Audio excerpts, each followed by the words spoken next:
AT&T call this morning. They wanted to know why we switched. West Virginia Showdown Saturday on ESPN continues. Weather always a major factor in a big game. Our sideline reporter John Snyder now has an update. Very much. 20 minutes ago, I would have said weather would be no factor. It rained very hard until mid-afternoon today. Then it quit for about 4 hours. Now it's coming down hard again. The field here drains very well. The footing will be good, but obviously holding the ball is going to be difficult. Well, John's going to have his work cut out this evening, Stan White.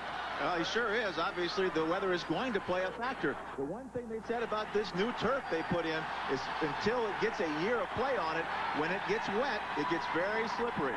West Virginia won the toss. They deferred to the second half, so Syracuse will receive the football here. And better than 63,000 on hand. The sky is cloudy. They've just opened up. 47 degrees. Very little breeze at this point, really. Earlier today, the humidity was 99%. It rained most of the day, but we got a break a couple hours ago. However, now at this point in time, it's going to drizzle. Yeah, it's just drizzling. But again, that's going to put that smooth layer of wetness onto the field, which may be even more of a problem. You know how the roads are when it first rains. That first rain creates a problem of slickness. Don Nehlen already conversing with the officials, wondering why this one hasn't started. I think both teams, Stan, are ready to play some football. Well, I'm sure they are. These teams both remember last year's game when Syracuse came from behind in the last seconds with a two-point conversion to win 32-31. And now it's on the shoe is on the other foot. West Virginia trying for that undefeated season and a showdown in the Fiesta Bowl with Notre Dame. One of the stories to be developed here this evening early is the fact that Don Nehlen and Dick McPherson are very good friends. They're personal friends, and they do a lot of hunting and fishing together. Their wives spend time together, so it's a tough game for them as well. Well, yeah, but the one thing you like to do, even when you're playing football, is play against your friends. The one thing you want is bragging rights for another year. McPherson had them. Nehlen wants them. Charlie Bauman, number 8, will kick off for West Virginia. Back deep, number 44, Michael Owens, and number 17, Greg Walker. There you see Bauman. He's a senior, an outstanding kicker.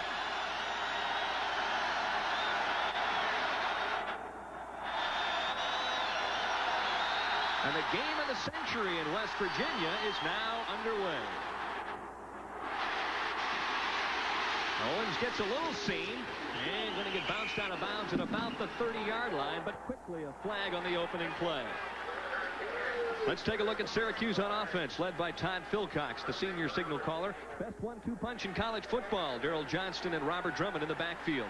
The receivers are big play guys, Rob Moore and Duval Glover. Tight end is huge. Pat Davis, 6'4" and about 260. Offensive line is very good. The center, John Flannery.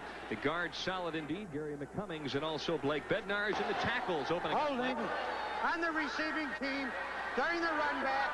10-yard penalty, 1st and 10. Mike Bednar and Turnell Sims. A little extra air time for those tackles. All right, yeah. Well, they got a break. West Virginia on the kickoff, and you know the crowd's going to go wild even at penalties today. This is a crowd that's going to be into this football game. Philcox, the big question with him, Stan White, is how that thumb will hold up. It's been nagging him ever since the second game of the season when he injured against the Buckeyes at the Horseshoe in Columbus. Opening series of downs. Reverse. Well, it's a fake reverse. And Drummond hangs on and slides for about 3 yards. On defense for West Virginia, freshman at middle guard, Jim Gray. At the defensive tackles, a couple steady seniors in Chris Parker and Mike Fox. The inside linebackers, leading tackler Chris Herring and Theron Ellis. At the outside linebackers, 12 sacks for Ronaldo Turnbull and Robert Pickett. At the cornerbacks, Alfoyd Mays, 5 interceptions, and Willie Edwards. Safeties, Bo Orlando and freshman Daryl Whitmore. Second down now and 7 for the Orange.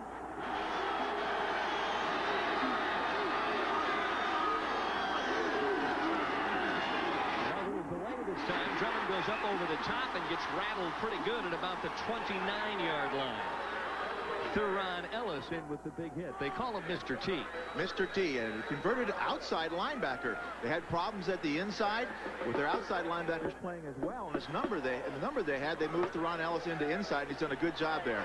Remember, the defense coordinator said he's never had that work for him before. This time it finally worked. Well, going to the bone early here on 3rd and 3.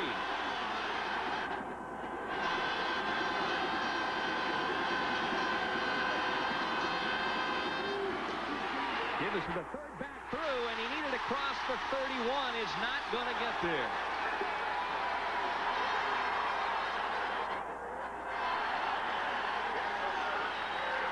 Just a little short. As you saw, it took a lot of time. He's audibling, trying to find which side. They run behind tight end Pat Davis. But a great play on the outside by the outside linebacker to stop the play and hold it for the first down. Number 93 in on the play, Dale Jackson, who hasn't been a starter. He came in on short yardage. Back to punt now, number 29. That is Cooper Gardner. And number 1. Brandis Bell back deep and about the 25. He's a slippery little guy. Finds a seam and gets tackled by the ankles as he crosses the 41-yard line. Of course, the commander-in-chief for West Virginia's offense is their sophomore sensation quarterback, number 9, Major Harris. Two very strong running backs in the backfield, and Craig Taylor and Anthony Brown. Receivers are big play guys, Calvin Phillips and 6'6" Reggie Rembert. Tight end is a converted wide receiver in Keith Wynn. Along the offensive line, he's banged up, but Kevin Koken starts at center. The guards are Stroya and Kovac. And at the tackles, Smider and Phillips. First down and 10, first offensive series for the Mountaineers as they start from about their 40. Little delay and bouncing outside is A.B. Brown. He's got some room before he's chased out of bounds. On the defense for Syracuse at nose guard, Fred DeRiggi. From Scranton, Pennsylvania, the defensive tackles are Mark Swinson and their best defensive lineman, Rob Burnett. At the inside linebackers, Dan Busey, and their leading tackler, David Bavaro.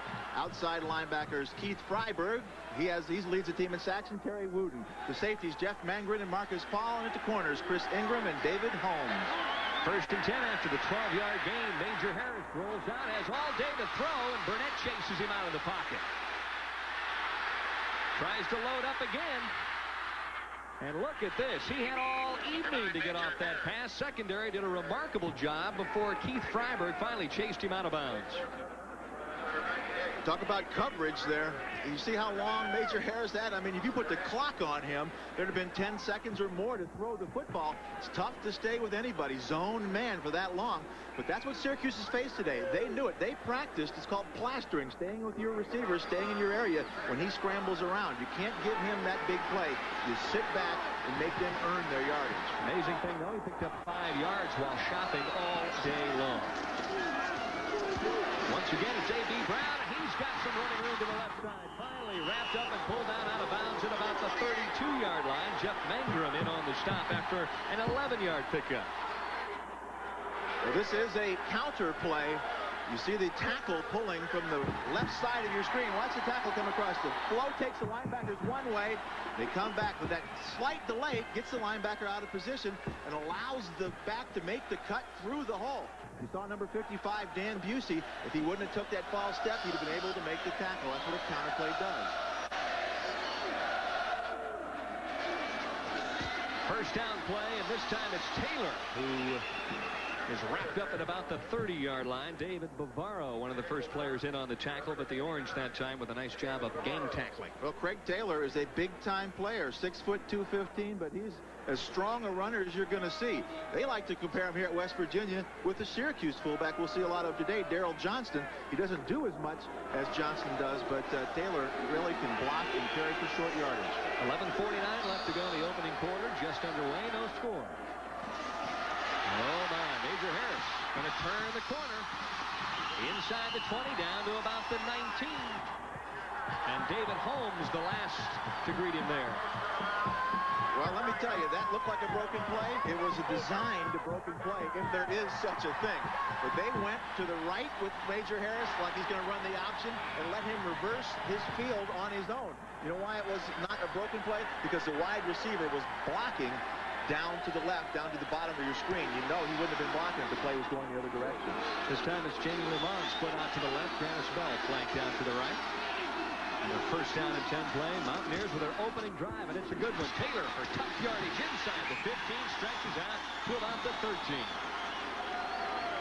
Syracuse is going to be in real trouble if they allow the fullback just to get the ball on a straight handoff. Now watch this. Just a straight handoff to Taylor, number 20. Lower his head right here and get 6-7 yards. If they allow that, they're going to be in tough situations all day long, because you got to win first down against Major Harris, against this power offense of West Virginia. Second down now and 3, and that's an offensive coordinator's dream. This time in motion, it's Calvin Phillips. Give to the tailback. Brown goes over the top of the stack, hurdling inside the 10, and that looks like it's probably enough for the first down. Bavaro again in on the tackle. I tell you, if I were them, I would hope it'd be short of a first down here. I'd rather have a third down and short yardage at about the 10-yard line than a first down at about the 10, because now I can make 2 or 3 and have 1st and 7 rather than 1st and 9, because yardage is real tough inside the 10 to make. You know, now the power offense is in, a pair of tight ends. Right straight through the middle and down to the 1-yard line. And West Virginia just owning Syracuse here early. Mangrum and Holmes the last to stop him. Well, it's real tough if you're going to have a short yardage defense open up this big a gap. Now watch the hole open up right here between number 59 Bavaro as he gets blocked out, and Busey, the other linebacker. They split the 2 linebackers. Linebackers have to work in pairs. They cannot be split. Bavaro had to come over further and make the play. First down, goal to go. Oh my, what a blast right at the goal line. And A.B. Brown is turned away by Dan Busey, who really got the helmet on the numbers. Well, we just talked about them being split. Well, they split the running back this time as he dive over top. Watch Busey, good penetration. He takes the first man, and there's the second linebacker, Bavaro, coming in to make the play. We said they got to work in pairs. That's what we're talking about, working in pairs. Watch this hit by Bavaro right here. Boom! Right in the head, knocks him straight backwards and on the ground. That's a big-time hit. Denied once. Here they go again. Second down. It's a touchdown. Well, wait a second. Oh, my. Medlem down on the goal line. The officials are confused. One man signaled touchdown. The rest of them are looking for the football that popped out. It looked like Taylor was across for the score. Marcus Powell is signaling that they're saying Syracuse has got the football. But the man at the bottom of the screen, the line judge, had signaled touchdown right away. There's also a flag down in the end zone. I guess we'll have to let them sort it out. Offside on the defense. It will be second down. Well, that makes their decision easy. That's the easiest way out. If that guy called touchdown, it should have been. But they end up with a touchdown. See it? Oh, he's lined up way off sides. The end man of the line, that's Terry Wooten, their fine outside linebacker. But if you take the penalty, that means it wasn't a touchdown, which means if he wouldn't have been offsides, it would have been a fumble. That could be come back to haunt them later on. Obviously, a big play, a big break for West Virginia. More than 63,000 holding their breath right there. Now they'll get a second chance. Second down, goal to go. Well, he's done it all season long. Major Harris tried the quarterback keeper. Did he get in? Doesn't look like it. Well, they tried all 3 running backs to get on to get to the line of scrimmage. They tried the fullback. That took too long, so they went with the quarterback, hoping he could get over the goal line before the linebackers could fill it. Now we'll see if he gets in if we look from the side. Does he get the ball across? He doesn't get much of a leap, does he? It all depends where the ball is. If the helmet's across, that's for sure. I don't know how you even tell from either side if he got across or not. Third time the charm. Yes, it is. Taylor takes it over, and the Mountaineers are on top. They made him earn that yard, I'll tell you that.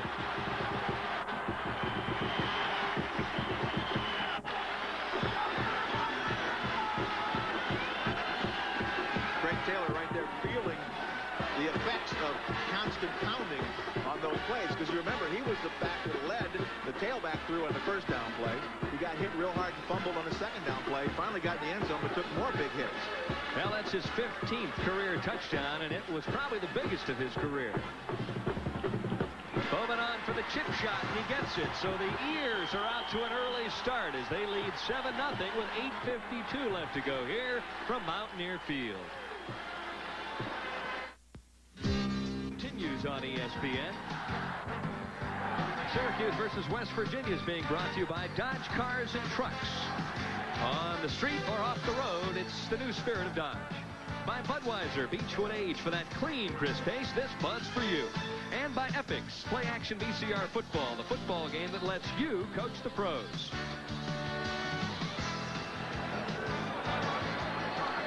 Very quickly off to that scoring drive, 60 yards. Stan White was impressive.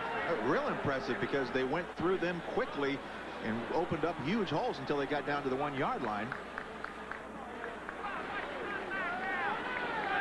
There you see the two deep guys, but before we get to that, let's take a look at that scoring drive. 60 yards, they ran every play. And 11 is a little bit deceiving, because it took 3 or 4 to get in from the 1. So, as we say, they went down there real quickly, and it took a while to get in the end zone. But Syracuse has got to be saying, we've got to toughen up our first down defense especially.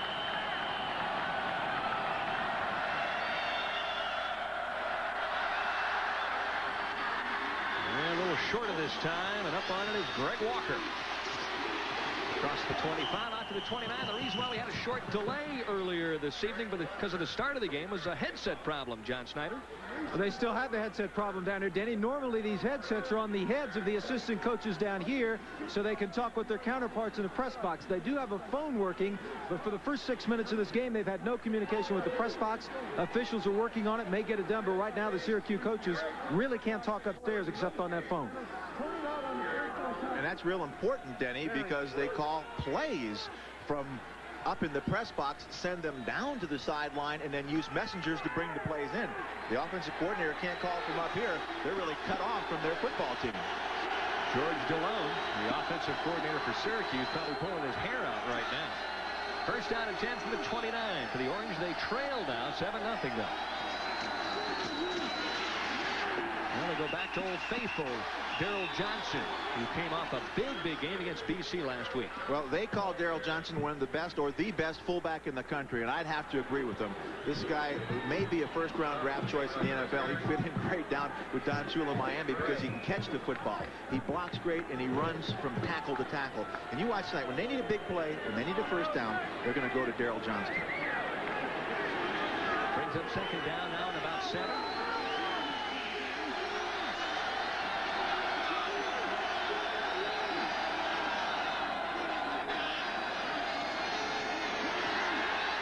Wilcox going to look downfield and then swing it out to Drummond, who's got some running room. Up, slipped at about the 38-yard line. Could have picked up a few more yards, I think, but he went down because of the turf. No doubt that the thin film of moisture on this turf has made it slippery. When you go to make a cut, when you're not sure you're going to have to make that cut, you don't know how to apportion your weight, that's when you go down. Drummond just short of the first down, only because of the slip. Drummond has only caught 11 passes this season, so they really haven't gone to him much through the air. Two tight end offense out of the wishbone.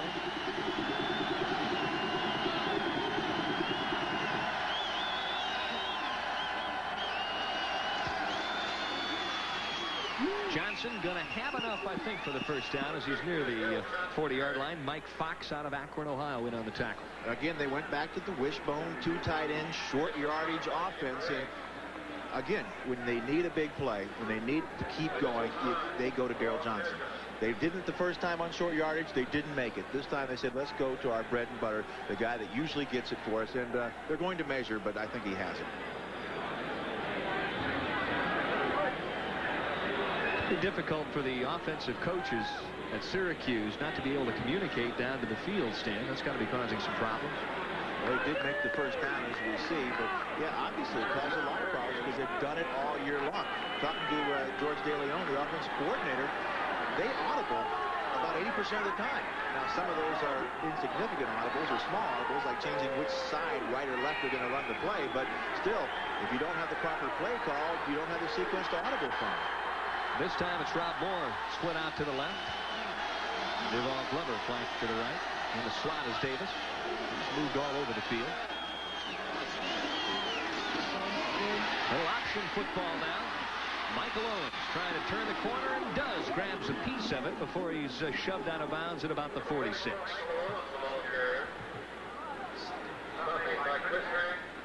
For those those of you who had a chance to watch some of that Big Apple NIT last night on ESPN, Billy Owens for Syracuse starring, and of course his older brother Michael going to get a chance to play here tonight. Well, he's going to play a lot. He's got excellent talent. And watch number 87 where he lines up. You saw him go in motion from the slot that time because he likes to lead on the small defensive backs. He's 250 pounds and can really block downfield.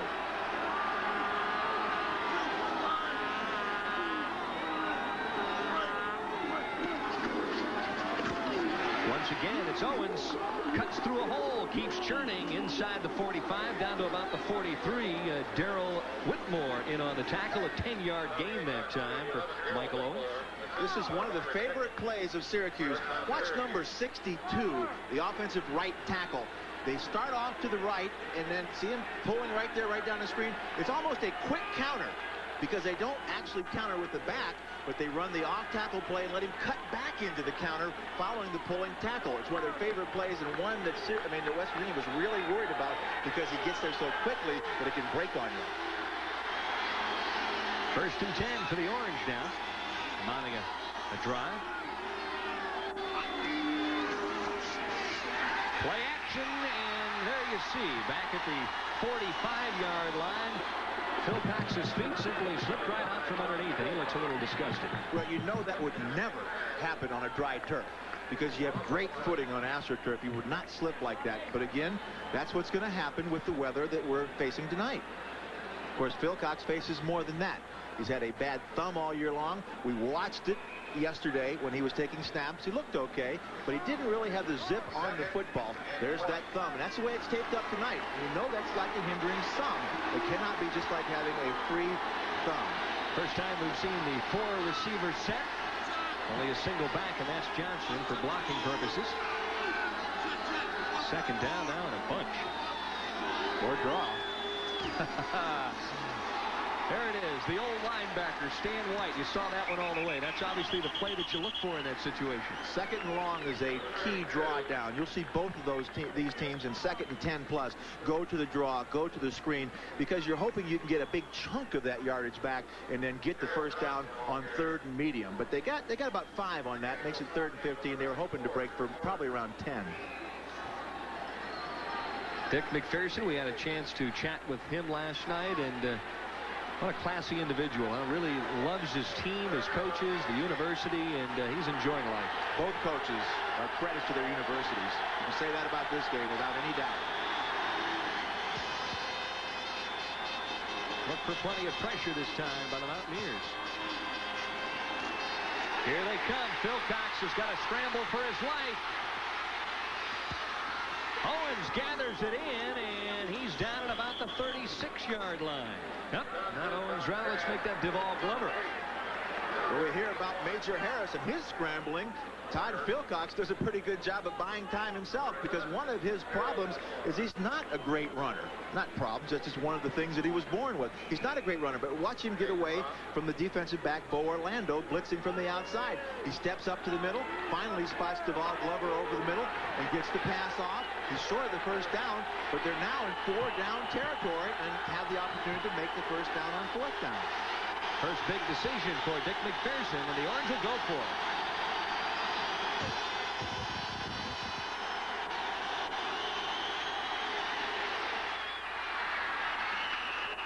Oh my, what a play that time turned in by Glover again.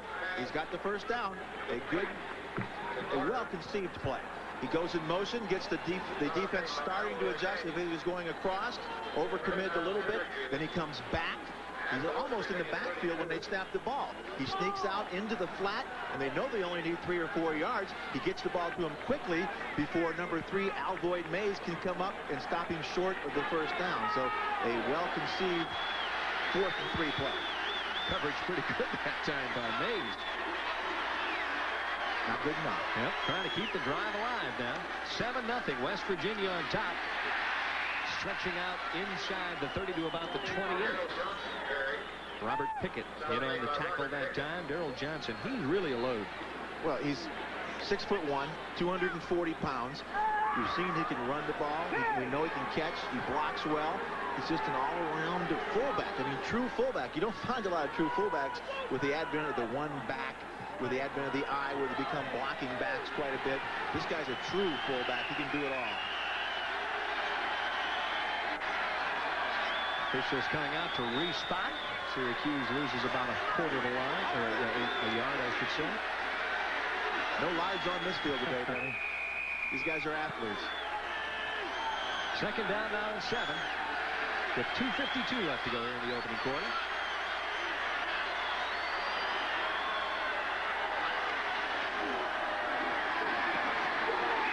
Option was faked, and the ball was batted down right at the line of scrimmage. Theron Ellis, one of the players that got a big mid on. Devon Glover was wide open on the play. This is the option where they bring the cornerback up to have to take the pitch. Let's watch the big hand of Theron Ellis. He goes down the line. He's wide open. Ellis jumps and knocks the ball down. Remember, he's the guy that blocks extra points and field goals, too. He has a 41-inch vertical jump. I guess that's why you can jump up and knock passes down. Philcox now 3 of 4 here in the opening quarter for 24 yards.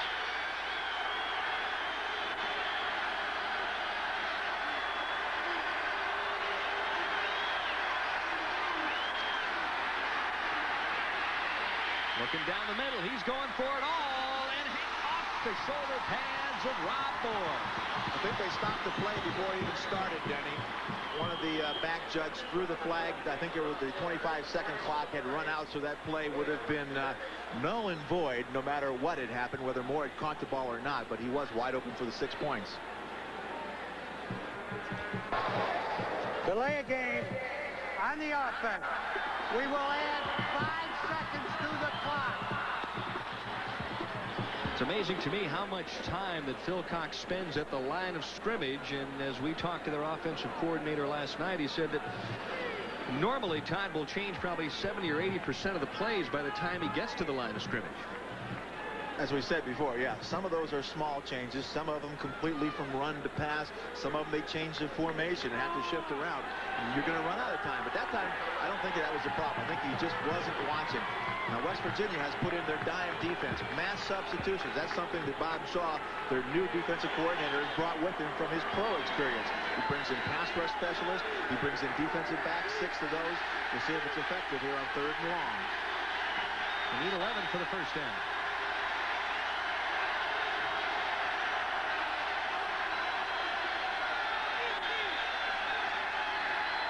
Once again, here comes the option. Nobody takes Philcox, and finally dragged down out of bounds at about the 22-yard line. And that's almost where the stick is, the 22-yard line for the first down. Again, a good call, an audible by Philcox at the line of scrimmage. If there's a weakness when you have 4 linemen that are going to rush and 6 defensive backs, there's only 1 linebacker, Chris Herring, number 49. It's the option because everybody's downfield covering. There's nobody for the quarterback. They overplayed the pitch, which you got to do if you got the option between Philcox and Owens running the football. Chris Herring finally comes over as the only linebacker to make the tackle. Philcox has really grown in leaps and bounds since the second game of the season when he was pulled out against Ohio State. And the good thing there, Denny, is the next time when they bring the dime in again, Syracuse, I mean, that's a big play for Syracuse. If you can keep them out of those specialty defenses where they're blitzing, where they're putting a lot of pressure on you, where they have the people they want in the game because you can defeat them, then you're up on it. You're a page up on what West Virginia wants to do. Both teams have had long, sustained drives now. West Virginia made theirs pay off.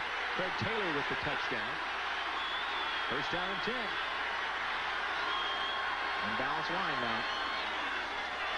Quick pitch to Owens. Turns it inside, squares up, and is near the 15.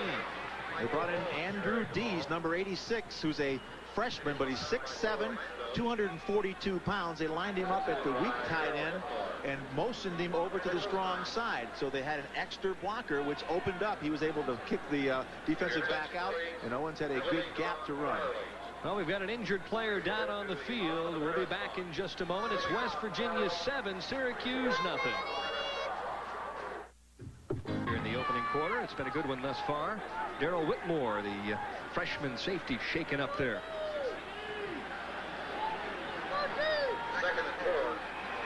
Second down now and 4 for Syracuse. Trying to punch it in here and tie this one up.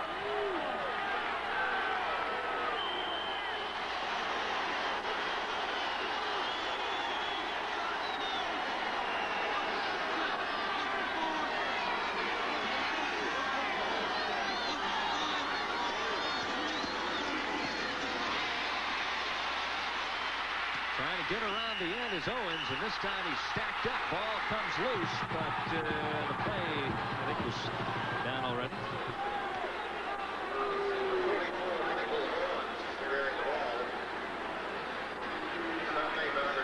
Just a good positioning by the defense. You want to play your position, take care of your responsibility, stay at home. Michael Owens right down the line trying to find that gap in the defense. He doesn't find it. Alvoid Mays finally comes up, makes the tackle, makes the hit. There, you see the ball pop out, and the ground caused the fumble, which in college football cannot do.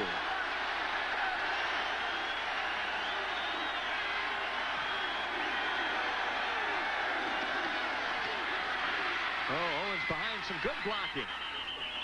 Spins inside near the 10-yard line. That's enough for the first down.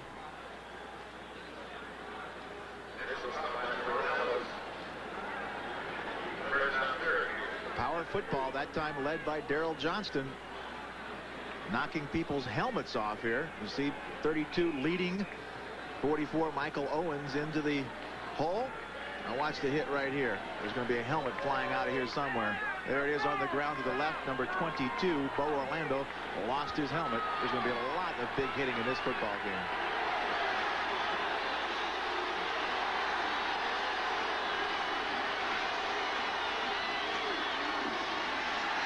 Wilcox looking to the end zone.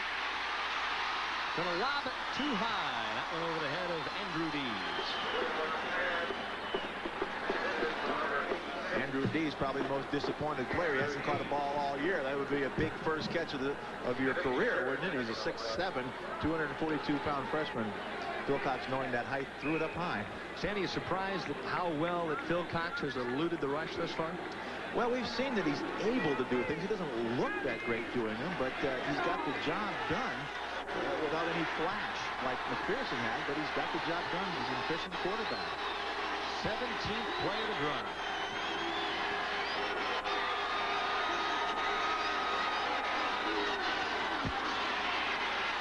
Down the line with the option. Phil Cox keeps it himself, and he's close. Going to give it up, though. Looks like the Mountaineers have it at the goal line.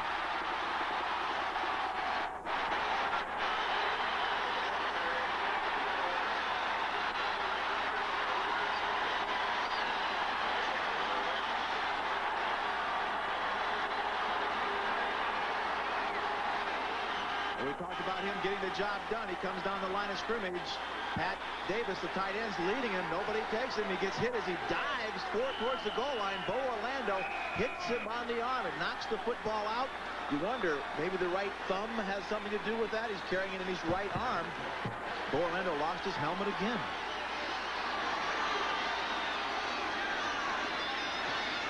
Now Harris going to scramble around in the end zone. He's going to have to be careful. Dodges out near the 5 for the 6, and he's interesting to watch. Well, that'll be the final play, more than likely, of the opening quarter. It's been very interesting thus far,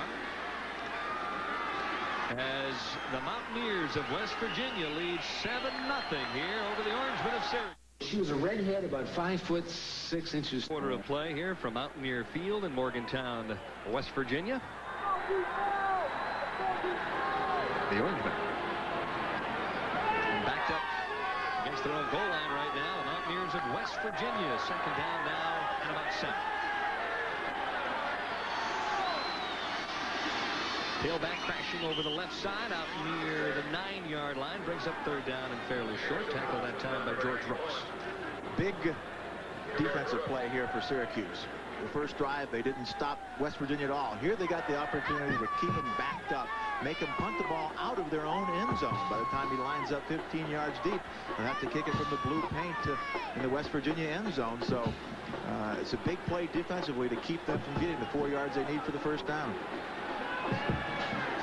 Major Harris, 6'1", 207, and only a sophomore.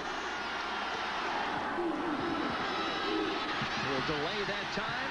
Taylor, the fullback, crashes out over the 15 to about the 17. More than enough for the first down.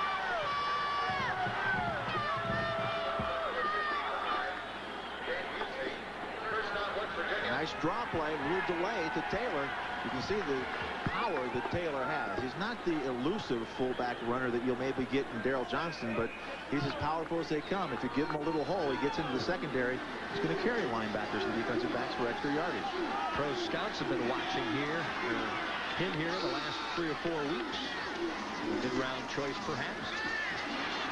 Harris slips for a moment, lets it go, though. Pass is complete. Keith Wynn in on the reception that time. Keith Wynn, a converted wide receiver. He's just getting back. He had some injuries earlier this season that have really hampered his blocking. But he's an excellent receiver. Really gives him 3 wide receiver types in that passing offense for Major Harris. This time it's Remberts and Calvin Phillips split out to the right. Harris on the action. And when he squares those shoulders up, he's trouble. And the guy who threw the big block on that play was the guy we were just talking about, number 81, Keith Wynn. He lined up at wide receiver and cracked back on the outside linebacker, the man who was going to take Major Harris.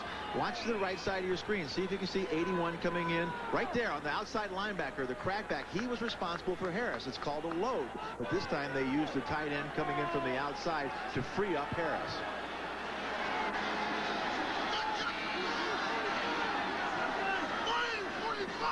Audible here at the line of scrimmage. Hands it off to A.B. Brown. Tries the left side, but is chased out of bounds by Devin Holmes. You usually don't see quarterbacks audibling when there's a man in motion, because it's hard for him to hear and whether you're going to get to the right formation. But when it's just a basic power play, if that's something you can do from any set that you have, whether you have motion or not.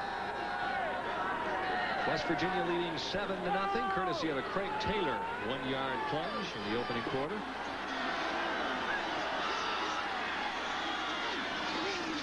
Brown settling in a little bit and waiting for Major Harris to do something. This time he pitches off at the last moment to A.B. Brown, and he's wrapped up by Chris Ingram. The one thing Syracuse did not want to do was overcommit to Major Harris. To put all their eggs in the basket. If they stopped Major Harris, they would win this football game. Because when you do that, and that's what West Virginia wants you to do, because that opens up those big play wide receivers who are both averaging well over 20 yards a catch, Reggie Rembert and Calvin Phillips. So they're sitting back. They're going to make Harris beat them in their normal defense. 3 wide receivers. Harris looking deep. Rembert at the last moment has the ball batted away. Looks for a flag, but doesn't find one. I tell you, Major Harris's eyes lit up. He had number 59, David Bavaro, matched up on Reggie Rembert man-to-man. You see him 5 yards behind, but the 2 deep safeties, this time 38, David Holmes, who was playing a deep half of the field, is really a corner, came over to break up the pass, but Bavaro was badly beaten on the play, and he will be when you're covering wide receivers. Back deep is Chris Ingram. And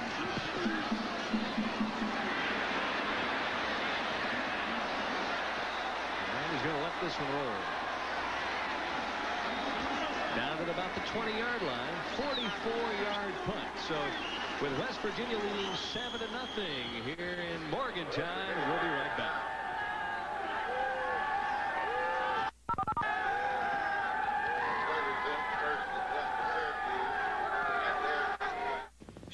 Furniture during our floor sample clearance sale, and you'll come out a winner. Yes, for a limited time, purchase new furniture for your home. 31-30 with 10 seconds to go for a 2-point conversion. Donnie McPherson, long count, option to the other side of the field. He pitches to Owen. Yes! Yes! Yes! Oh, yeah! Yeah! Oh, boy, what a play that was! Holy mackerel! Oh, boy, what a victory! Time to pass out the throat lozenges after that. Stan White, of course, will be tracking both those radio networks here this evening as well. Interesting to see if we see a lot of people running on the field tonight like you saw there in Syracuse, like it was a couple of weeks ago here when they beat Penn State. First down and 10 for the Orangemen. They trail 7-0.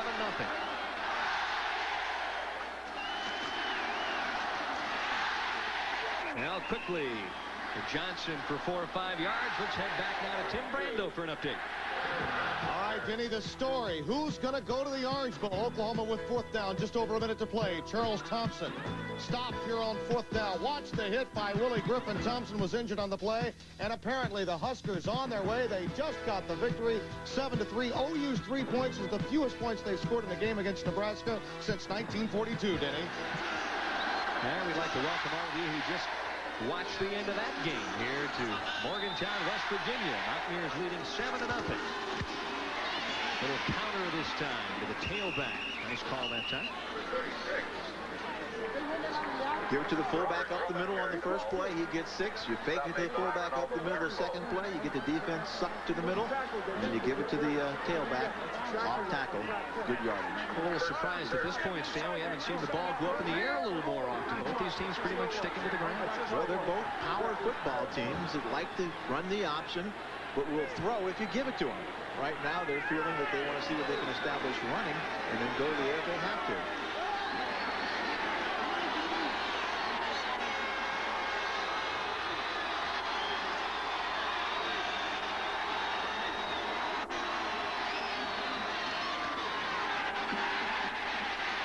Phil Cox takes his time, looks downfield. Mays with the coverage at the last moment. Duval Glover almost gathered it in.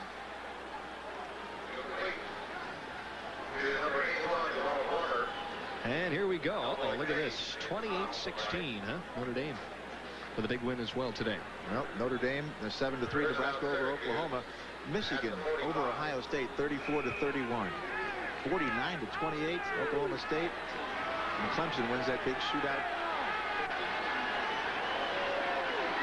First down and 10 now. At about the 45-yard line for Syracuse. They moved the ball pretty well. Haven't been able to put up any points as of yet. Option. Pitch, and out it comes. Turning the corner is Drummond. He skips out of bounds as he crosses the 50 to about the 49. Alvoid Mays providing the stop.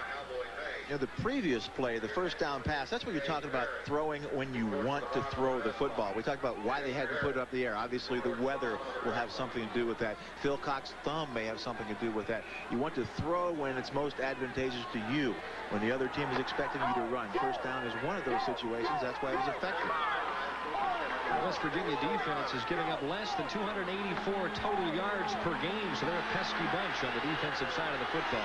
Second down now and 5. Davis in motion out of the slot. Option again. Nobody home this time, and Drummond cuts it up inside the 40 and down near the 30-yard line to about the 31. 17 yards on the carry. Well, the reason there was nobody home is because Pat Davis, who's 6'3", 257, was blocking on Bo Orlando, number 22, who's 5'10", and 173. They take the fullback, Ronaldo Turnbull, number 87. Now look downfield, right here. There, one by and he blocks. He blocks 22. He gets in the way of 3's way. Alvoid Mays, that's Pat Davis, a 250-pound tight end that made that go with the tailback, Robert Drummond. Drummond 34 yards now on 5 carries. He needs 54 yards to surpass Jim Brown, the all-time rushing leader. Delay this time, and Drummond nowhere to run. Barely gets back to the line of scrimmage. Probably even lost about a half a yard. Mike Fox and Ronaldo Turnbull in on the stop. Drummond loves to play against West Virginia.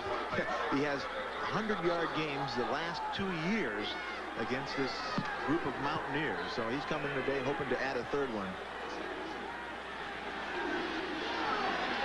Dick McPherson pacing the sidelines. Second down now at about 11. Ball's found on the 32.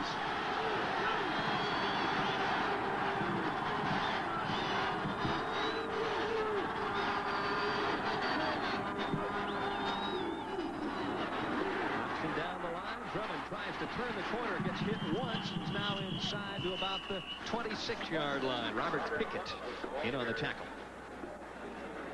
And a good lead block by Turnell Sims, and also downfield by Daryl Johnson. Boy, if you think this one is good, what about coming up next? Miami, Florida, ranked number 3, LSU number 11, 9 p.m. Eastern. CFA football action on ESPN. 4 teams ranked in the top 15, back-to-back right here tonight on ESPN. Can't ask for more than that. Well, they call it Showdown Saturday on ESPN. Well, fans are rising to the occasion in West Virginia's defense.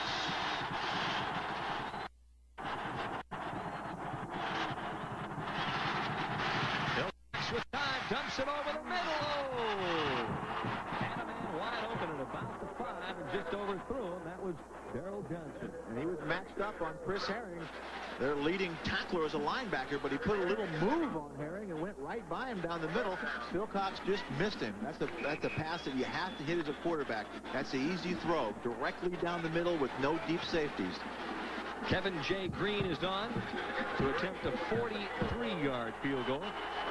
13 for 15 on the season. Philcox will hold.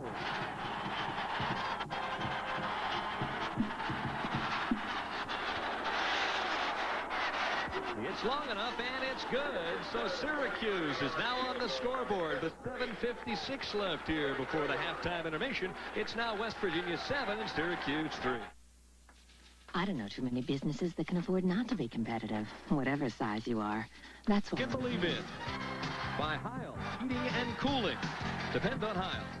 They're born to run, and Xerex, of course, the antifreeze coolant for extreme conditions.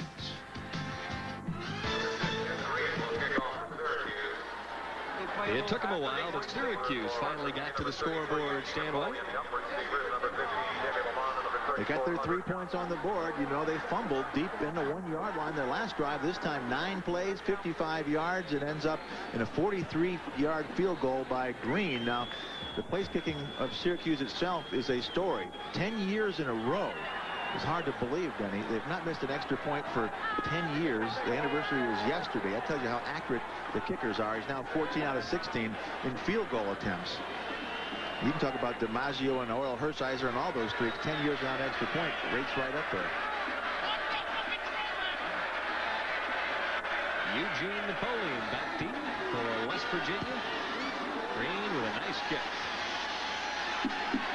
Napoleon's going to bobble and then think the better of it. And the Mountaineers will start 1st and 10 from their 20. Well, I guess the nice thing for Syracuse, Stan, is the fact that when you can run the ball and hang on to it, Major Harris doesn't have a chance to come on the field. Well, you'd love to be able to sustain that. Now, I obviously think that West Virginia is going to change their attitude a little bit to get the ball back, to make some big plays. That may open it up for Syracuse, but Syracuse's game plan of staying back, playing their zone 70-80% of the time, and trying to keep Major Harris in the big play is working so far. 1st and 10 from the 20. Oh, my. Under Johnson. It's a drill right about the 21-yard line by George Rooks. And also, Rob Burnett came in to make a big hit on that play. And Burnett's a guy you're going to see put a lot of pressure.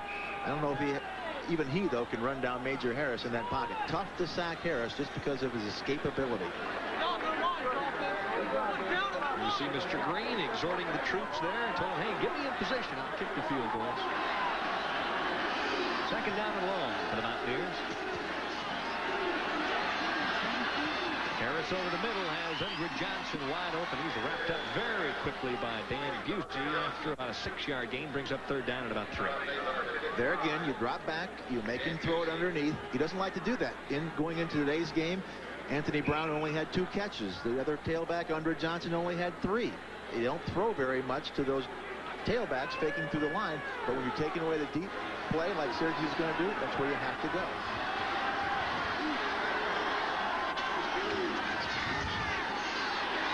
Harris with plenty of time, and he hits Wynn. His tight end is across the 35 and the 36 for a 1st down. Now let's go down to John Snyder for a report on those home team footballs.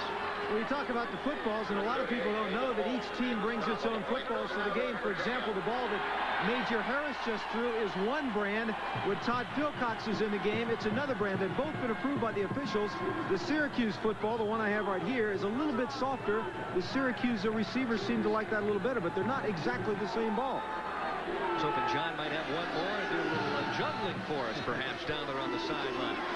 Well, here he is, the master of the broken play, and he gets away with murder one more time, crossing the 40-yard line. He's tough to track down.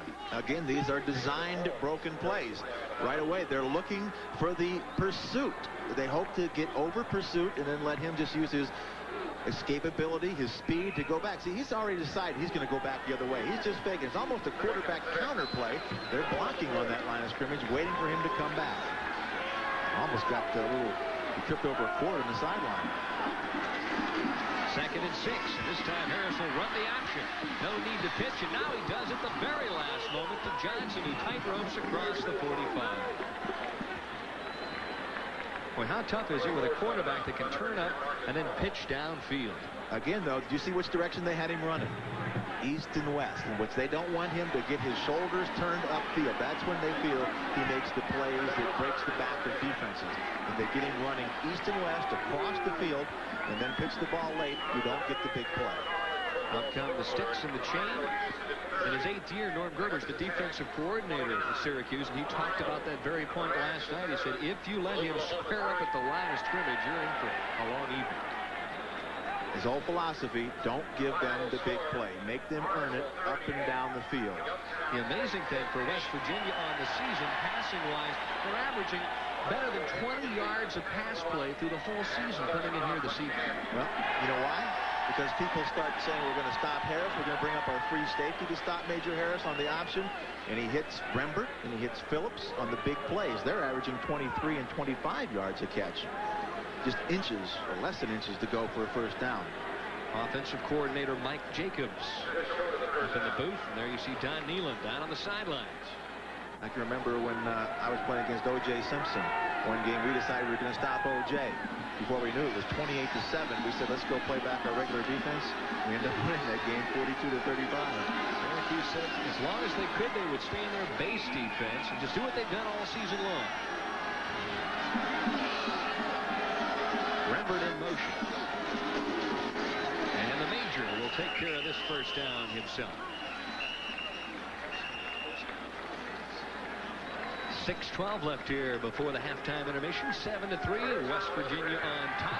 Craig Taylor opened up the scoring in the opening quarter, and then a Kevin J. Green field goal made it 7-3. And of course, coming up tomorrow on ESPN, Doug Flutie and the New England Patriots will take on the Dolphins down at Joe Robbie Stadium live at 8 p.m. Eastern. And then next week on ESPN, the Giants and the Saints. That'll be a dandy, November 22nd. Harris gives on the counter. Wood Johnson shucks one tackler, crosses midfield, and is at about the 49. Ran a long way, but only for 3 yards. A counter play, a little slow developing. And Terry Wooten, the fine outside linebacker. I mean, he's one of the top linebackers in the country as a junior. He's got 6 sacks, 4 interceptions, which means he can blitz well, he can cover well. He's an all-around pro-type outside linebacker. And his younger brother, JoJo, is an outstanding player as well for Syracuse, only a freshman. 2nd down at 7. Johnson gets a couple of blocks and gets belted at the 46-yard line. Rolls near a first down, about 3 yards shy. Chris Ingram shouldering in on the play. They end up having Grantis Bell, who's 5'9", 150, trying to block Ingram. And really, if they'd have had maybe Reggie Rembert out there, who's 6'6", 220, and could have got that block on the corner, then he may have been able to get around there. But Grantis Bell is a mismatch. Edward Johnson's only started a handful of games in West Virginia, Stan, but boy, what a great career. At 5th, and he's going to go up to 4th, maybe up to 3rd before the night's over. Big 3rd down play now for West Virginia. Harris with plenty of room, lofts it out, and Taylor had it on his fingertips and couldn't pull it in. Late flag on the play coming from the other side of the field. They may have clipped Terry Wooten coming in the backfield, or maybe Wooten retaliated. Wooten's clapping his hand, so that's what it is, a clip. I saw him block him in the back as he had beat the first defender. The second one hit him right in the middle of the back, blocking before he could get to Major Harris. Clipping on the offense. The penalty is declined. 4th down. Okay, that shows you the respect they have for Major Harris, because clipping is a 15-yard penalty. Most of the time, you would say, hey, let's take those 15 yards of field position, but you don't want to give him even one more shot. There's Lance Carrion, the senior punter for West Virginia. Back deep in single formation is Chris Ingram for Syracuse. High kick. And a good bounce. Almost going to hit the Syracuse player. Yep. Bad bounce if you're a West Virginia fan at about the 27. So with 4:55 left in the first half, it's 7-3. West Virginia on top. At least 4 years. Five left here in the opening half. And after all those years, Stan White, in the National Football League, is this what you used to look through when you were playing? Well, that's the way it looked, and sometimes you were very glad to be able to hide behind that helmet and that face mask. That was after the penalty you had caused or after the ball you had dropped. Don't worry. First down and 10 for Syracuse. Johnson, tough yards inside. Let's head back to Bristol, Connecticut, and Tim Brando. Denny, a bizarre play in the USC-UCLA game. The Trojans punting the ball away, and watch Darrell Henley. He will look to lateral the ball right here, and when he does, the ball is botched and a fumble, and USC recovers. That would lead to a Quinn Rodriguez field goal to make it 31-16. 2 minutes to play. If SC wins, they go into the Rose Bowl. They'll get Notre Dame next week. UCLA in all likelihood going to the Cotton Bowl. Denny? Thank you, Jim. McPherson known for his trick plays, but obviously they're using him out on the West Coast as well. Play action. Phil Cox looking downfield. He's got Davis open, and he is bumped, and here comes the flag on the coverage that time. Robert Pickett, but he was clearly beaten on the play. Oh, yeah, he was open, wide open over the middle. Very reminiscent of how open that Darrell Johnson was earlier. He gets the tight end on the linebacker, 6'3", 257 on Pickett, who should be able to stay with him, who's 6 foot and 210. Of course, in college, is 15 yards from the previous spot, not the spot of the foul. Pass interference against the defense. A 15-yard penalty and first down. See, he's wide open. He has to really come back away from the ball. But look at Pickett get his right hand over and around the neck of Pat Davis. Pickett's a pretty good linebacker, but he got beat on that one. That's when you need the helmet to hide behind, Denny, on something like that. And you collar. See, that's the easy throw for the quarterback. Over the middle, no deep safety. Only passing is there to stop the completion. First and 10 now for the Orange at their own 48, trying to get something on the board before halftime.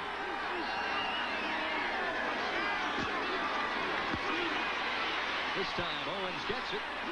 Right straight up the middle, coughs the ball up. And is it West Virginia's? Yes, it is. Well, they look like they may be. Uh-oh. They're having a conference about something right here. First indication was that it was West Virginia's, and that's what happened. It is. I don't know what they were talking about, but I guess they were trying to figure if it was a fumble or not. Well, it's 7-3. West Virginia on top, and they have the football. We'll be back with more right after this. Speed counter here. You see the great block that springs him free. He runs over his own lineman, spins out. And watch the man from behind come in right there. That's Jim Gray. Knocked the football loose from behind. Second turnover, second fumble by Syracuse. So the Mountaineers take over. And they'll have a chance to put some points on the board perhaps before the halftime intermission. Quickly, though, nice play up front by the defensive interior, Keith Freiberg, and also Fred DeRiggi in on the tackle. Let's take a look at that fumble one more time, because the turnovers are the story of this first half. Syracuse has dominated the play. But watch over the right here inside the circle. See the ball pop out. He's hit from behind, and the ball pops out, and West Virginia comes up with the football. Chris Herring right there recovers it for West Virginia. Harris back, looks to the sidelines, and this time it's dropped by A.B. Brown. Throughout most of the season, the backs have not caught a lot of passes, Stan. That's right. Maybe that's a reason right there. But, you know, or Syracuse has taken away some of the other things. Well, we saw a drop by Craig Taylor, but they want to make him throw to the backs, keep those wide receivers in the game. The crowd has to be restless. They're averaging well over 50 points a game at home this year. Well, one would suspect, though, if they just beat Syracuse here this evening, they'll be delirious in Morgantown. Third down and 10. Harris with one pump fake. Now he's going to take off. That's what he does so well. And near the 40-yard line, a 14-yard gain before Busey finally catches up. And Danny, this is a formation that I mentioned to you that I would run all day if I was West Virginia. It's a 3-wide receiver, single back. He spreads the defense out with his abilities. You further spread it out by putting 3 wide receivers in the game. So if nobody's open, just let him take off. He's going to beat those 4 linemen. He's going to find a hole and get downfield in the secondary. He's made big play after big play in that formation. 2:58 left to go here in quarter number 2. Rembert's in motion. Harris trying to make another big play. Brown this time inside the 33, and let's head back to Tim Brando. Denny, to further prove how important that botched fumbled punt by UCLA was, on their next possession after the field goal by SC, Aikman to Brendan McCracken, 26-yard touchdown. They were forced to go for 2, failed, 31-22. The onside kick recovered by Southern Cal. They control with under a minute to play in Pasadena. Denny? Well, that's one that they'll think about for a long time.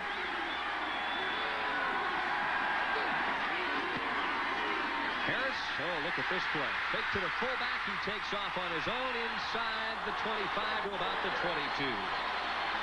His biggest plays have been the designed broken play. The quarterback counters off the option. They fake the option going to the left. Now he stops. Now watch, he just comes right back. See the linebacker, number 55, Dan Busey, go with the flow, but vacates the hole back to the weak side. All Major Harris does is turn one way, turn back the other, and run. Calvin Phillips and Grannis Bell split out to the left.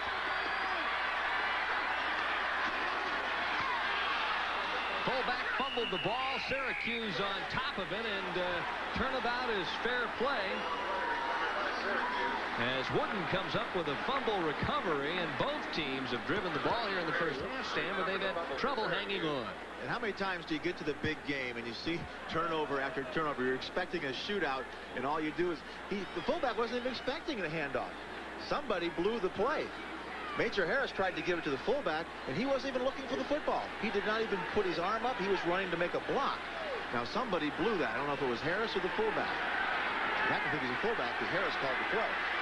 That's not always the case. I've seen the quarterback go to hand off to the wrong man before. First fumble recovery of the season for Terry Wooden. Phil Cox on the delay. Johnson across the 30 to about the 33-yard line. Johnson, the ball carrier. Under 2 minutes to play. If you're Dick McPherson, are you trying for more points? Right here's all the way from the snap. This is Phil Cox on the little delay up the middle to Darrell Johnson.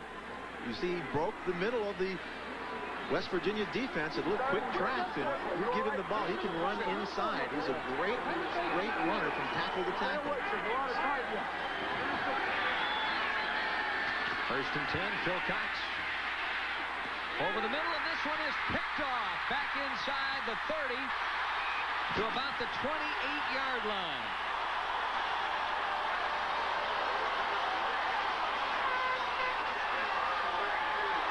Theron Ellis, who is really having the game of his life here this evening. And they're looking for Darrell Johnson over the middle. We talked about Ellis, his great athletic ability. They moved him inside. The officials are discussing something at this point. Got a face mask on the defense, starting the run back. 5-yard penalty. 5 yards. Going to move it even closer, but Phil Cox does not see Theron Ellis. Watch him come from the right side of your screen. He's looking at Johnson come over the middle. He hooks over. He throws it as he breaks, but he threw it to where he was going. If he threw it to where Johnson was, it probably would have been completed. At least it would not have been intercepted. A bad read by Phil Cox. It was a zone, and he hooked up. And for those of you who have just finished up watching USC and UCLA, we've got a good one here in Morgantown, West Virginia. 7-3. The Mountaineers on top. They've got the football. Slashing run inside the 5-yard line. Down near the goal line is A.B. Brown.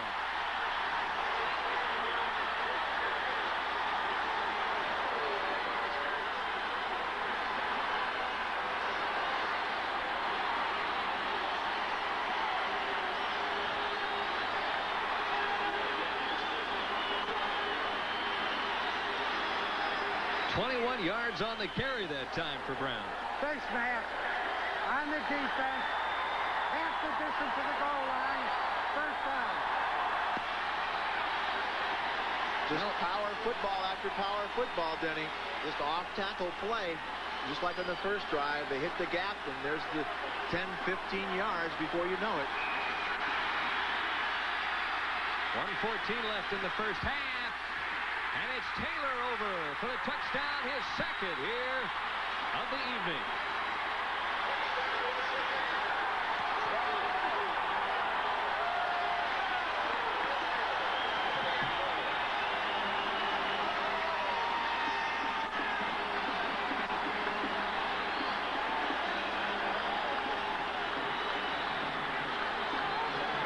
Dick McPherson's over rallying his troops, saying it's not over, don't get down.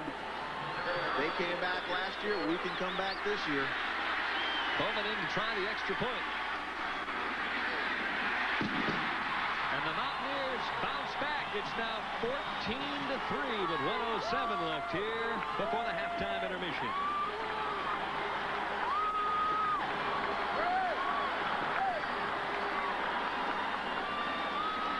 Again, just a quick handoff to the fullback. He's the closest man. He gets there before the linebackers can fill. You almost read the linebackers. If they're deep, you either sneak or go to the fullback. If they're up tight, then you go to the tailback. You can jump over top. Don Nealon, you know he's going to enjoy this to get that second touchdown just before halftime after that turnover.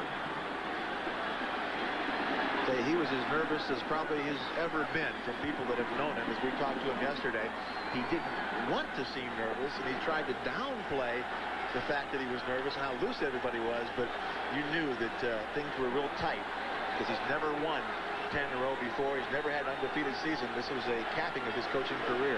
Taylor started it off with a 1-yard plunge in the opening quarter. West Virginia led 7-0, and then Green with a 43-yard field goal cut the deficit to make it 7-3. Taylor one more time. He now has 10 touchdowns on the season.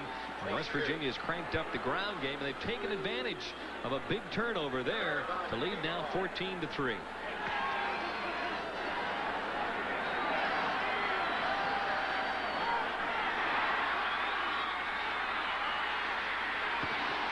Pretty good field position there. Walker, though, tripped up at about the 27-yard line, and the fans starting to get a little riled up here at Mountaineer Field.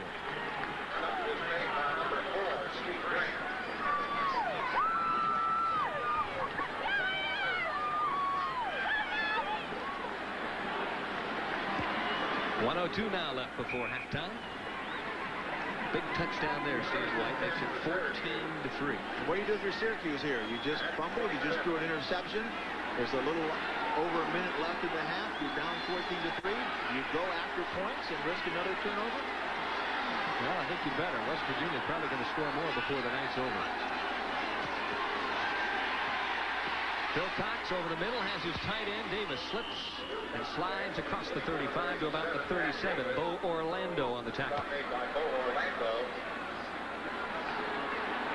Hurry up offense now. Halftime, Tim Brando, and the prophet, Beano Cook. He could run for governor here in the state of West Virginia, and I think Stan Wynn going away. There's signs all over the place. They wouldn't have to make up any.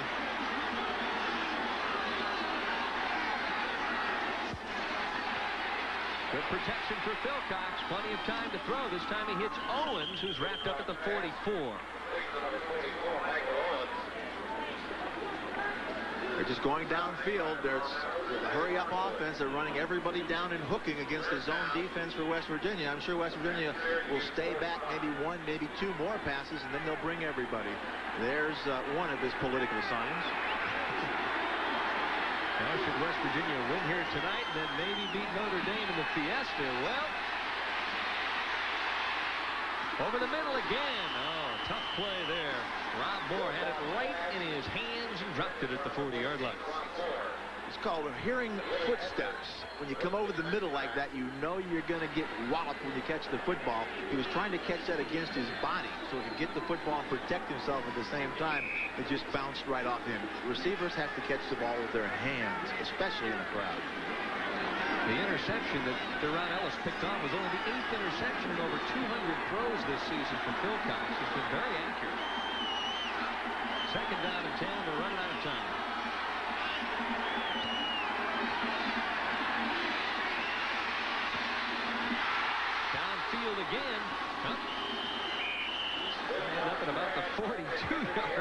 of a strange play there. Yeah, Ternell Sims got the reception. The ball was batted in the air. Once it's batted by a defensive player, it's fair game for anybody to catch. This time it comes down to an offensive tackle. And we'll take a break with 18 seconds left here in the opening half. West Virginia, so his team trails 14-3.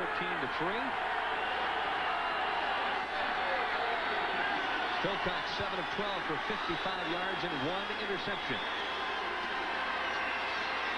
On the delay, Johnson with running room across the 40, finally wrapped up at about the 36-yard line. And timeout quickly called by the center, John Flannery, after a 22-yard run. That'll leave one timeout left. They're down to the 37-yard line, a little inside the 37. I would imagine they're thinking one play and then a field goal, get maybe 10 or 15 yards, but pretty good call here. They got everybody dropping back real deep, taking away the passing lanes. Give the ball to your most dependable player, Darrell Johnson, on the draw play. He goes up the middle and gets 22 yards. Let's look at it from the back. You see, sets up, nice cross blocking. Really what happened, one of the defenders fell down for West Virginia, number 94, Chris Parker. Finally, Chris Herring comes up with a tackle way downfield on Johnson, but they need about 10 more yards to get into good field goal range here. Well, I know it's much warmer right now in Miami as the Hurricanes and Tigers beginning to heat up. Number 3 against number 11 coming up next on ESPN. Oh, make that Baton Rouge, Louisiana. Probably warm down there as well.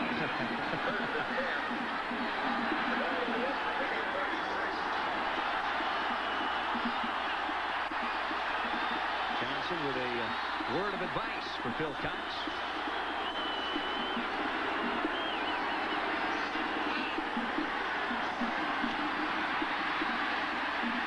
Time, looks downfield, the clearing pattern. This one's picked off at about the 10-yard line.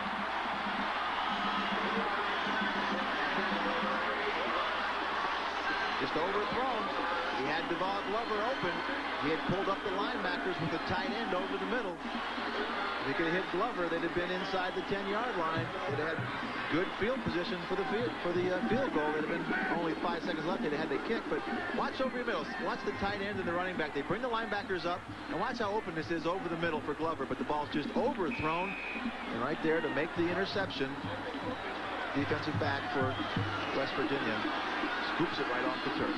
Preston Waters with the interception, and Major Harris downs it, and they're hooting and hollering in Morgantown. It's 14-3, West Virginia on top, and now we'll head back to Bristol, Connecticut to Tim Brando for all the scores and highlights. It's Morgantown, West Virginia. Mountaineers on top 14-3, and one gets the feeling, Stan, that they can almost smell that undefeated season. Well, they have to be getting close to it anyhow. Obviously, they got a half. They're up 11 points going into the second half. They know they got the Fiesta Bowl ahead of them with Notre Dame. Three things had to happen for the national championship. Notre Dame had to win today. They did. West Virginia has to win today. They're ahead 14-3, and Notre Dame's got to beat USC next week to get that big matchup. So obviously West Virginia hopes to win the second half, win the game, and root like heck for Notre Dame next week against USC. Well, like Bino just said, everyone will be rooting for the Irish. I don't know about the West Coast.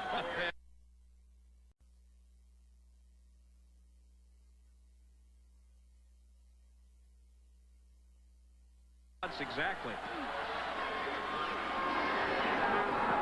Oh my, almost touched it at the 5, and the second back, the deep back, will bring it across the 20 out to about the 25-yard line.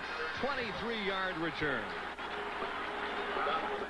Well, let's take a look at the numbers after the first 30 minutes of play.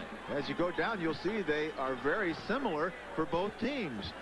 Total yardage, only 18 yards difference. In fact, Syracuse has more yardage, but look at that. 4 turnovers. Every game is decided by big plays, and there's no bigger play than a turnover. You got 4 of them against you. You're going to be down. You're lucky to only be down by 11. So West Virginia opens up on offense here in half number 2. Major Harris at the controls one more time. Quick dive play. to Craig Taylor for about 4 yards. Now let's head down to the sidelines to John Snyder. All right, thank you very much, Denny. Darrell Whitmore, who is a starting defensive back for West Virginia, fractured his ankle in the first half. Obviously, he's out for the rest of the game. Both coaches agree that West Virginia's a little bit lucky to be leading in this game. They felt it was a fairly even game except for the turnovers, and Dick McPherson told me, he said, they've got to make their breaks in the second half. Alvin Phillips and Reggie Rembrandt split out wide to the left. Second down play. On the option, there's the pitch. A.B. Brown breaks the corner past the perimeter and nearly took that one the distance. Good blocking again on the perimeter. The pitch man was blocked out of bounds by the wide receiver. If you can get the loaded man blocked, watch as they go down the line of scrimmage. They're going to take away. Freiberg's just waiting for Major Harris. See on the outside, Craig Taylor, the fullback, made a good block on the defensive back, number 38, David Holmes, that opened it up for the running back on the pitch. 8 yards on the carry. First down and 10. Rembrandt in motion this time for the Mountaineers. Fake to the fullback. Harris stops, jukes, gets wrapped up as he crosses the 45, I should say, out to about the 47.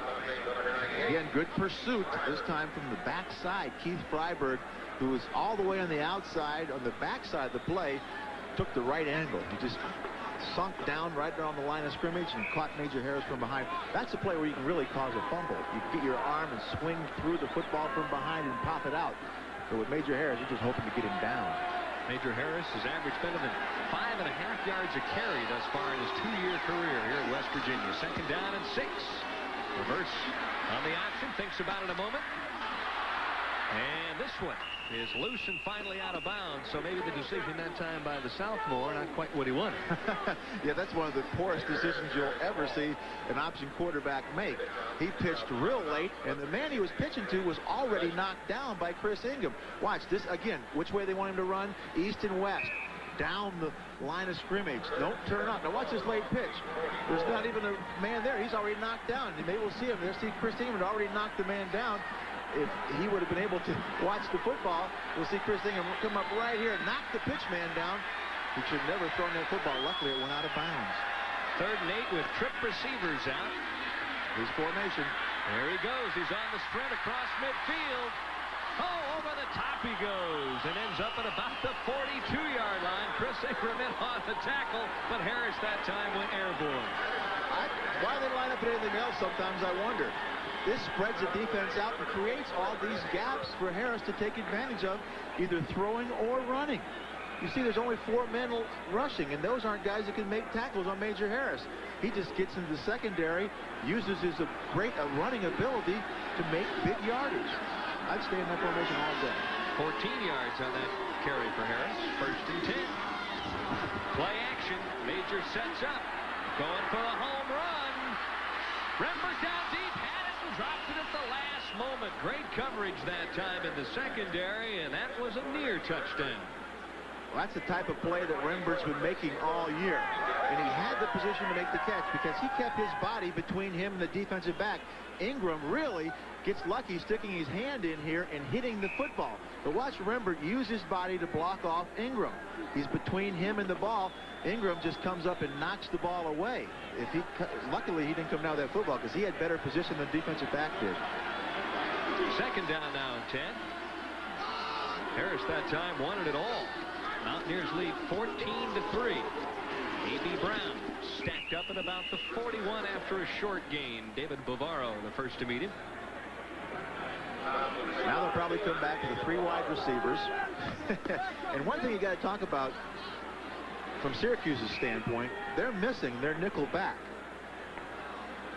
Jeff Buskirk was hurt yesterday in a drill recovering an onside kick with no pads on. He went down to recover it, separated his shoulder. He's a 5th-year senior. That hurts their nickel coverage, especially against this formation with all the wide receivers.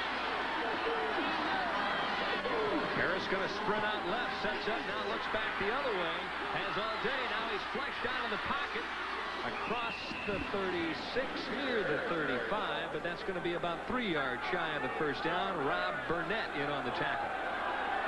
4th down territory. If you're off the long field goal, be over 50 yards, but they're sending out a kicking unit. It's the punter coming out. You almost think, shoot, line up in that same formation, go back to pass. If the short one's open, throw it. If not, let him scramble for the first down. Lance carry on. On to punt. Chris Ingram back deep inside his 10.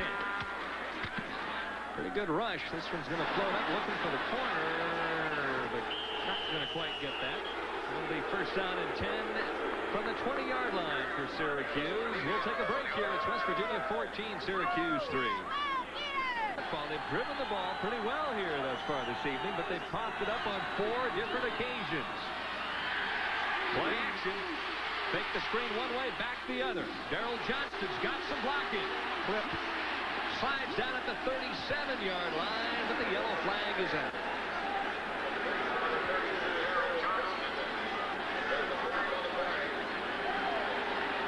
Well, we talked about the fact that Syracuse has moved the football stand, but they have put it on the ground. Well, watch those lines show how far they've been able to move the football.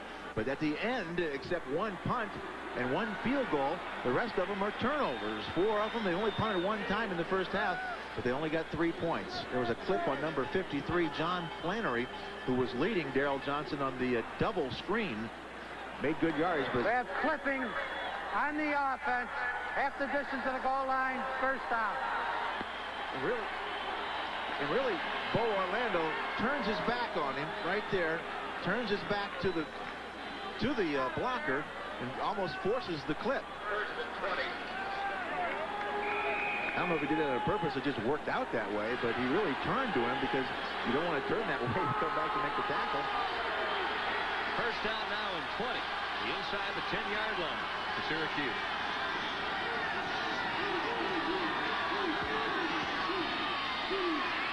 To the fullback, Johnston crashing out across the 30-yard line. 3 different players finally bring him down after 23 yards on the run. Alvoid Mays instrumental in the tackle. Well, you saw it took him a long time to get the snap. He was audibly. They came out the dime defense with very few linebackers. And with 4 linemen in the game, they just handed the fullback up the middle. We've seen him defeat their dime every time they come in with the running play. Watch, Herring's the only linebacker in the game. Now watch him come through right here. Does a good job getting through the line of scrimmage. Comes from the side. There's misses a couple defensive backs. Big, strong fullback. And now with some better operating room, the Orange can go to work. With 10:45 left in the third quarter, trailing 14-3. On the pitch, Drummond stops. Finally driven out of bounds at about the 41-yard line by Bo Orlando. The sidelight to this whole option running game is the downfield blocking. Both teams have tight ends that get downfield and block well. They have wide receivers that block well. That time it was Devon Glover who blocked the defensive back on that side, Alvoid Mays, that opened up the field for the running back to get the 7 yards that he got. Devon Glover and Pat Davis split out wide to the left. The bottom of the screen, it's number 14, Rob Moore. And not caught a pass yet thus far.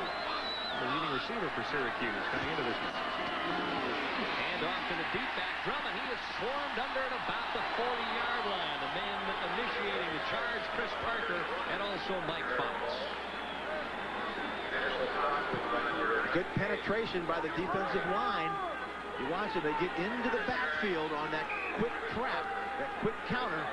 See number 98, Jim Gray, the middle guard, really got the penetration, got a hand on Drummond, slowed him up to the pursuit. Penetration kills, especially counter plays from him. Excuse me. Big third down play now for Syracuse.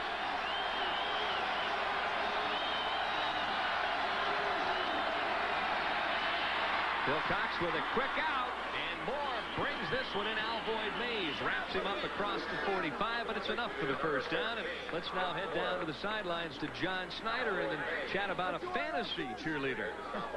Denny, you know, you've heard of Queen for a day. This is cheerleader for a day. Sheila Lambert, who is not a student here at West Virginia. Why are you here?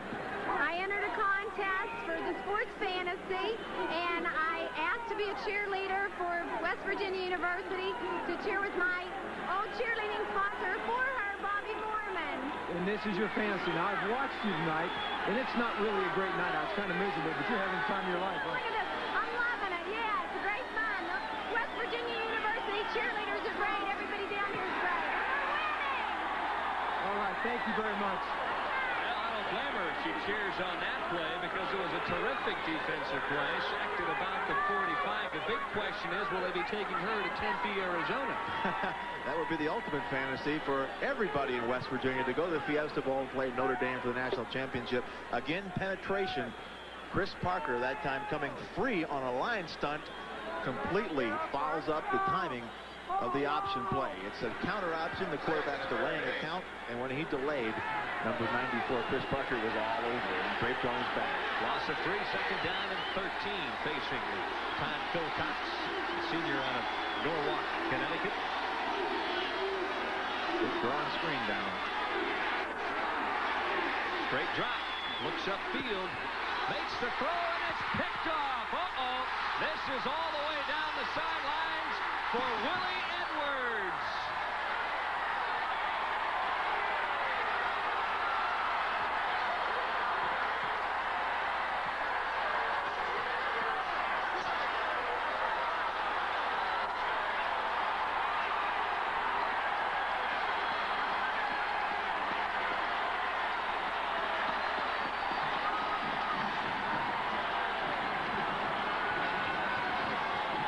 Should have thrown the screen. He's looking for Daryl Johnson out of the backfield again. That's twice. They know they like to go to him. Twice they've intercepted balls thrown his direction. This time a good break on the ball by Willie Edwards. And this time down the sidelines for 6. The big defensive play provided by the senior out of Morgantown, West Virginia, in his own backyard. And the Ears now pinning them back. It's 21-3 West Virginia.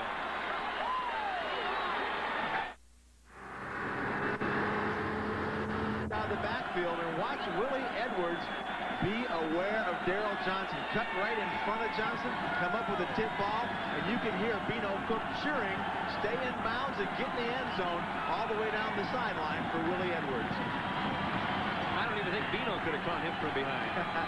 Bino didn't want to catch him from behind. He's saying, you're right, Bino, we are number 1.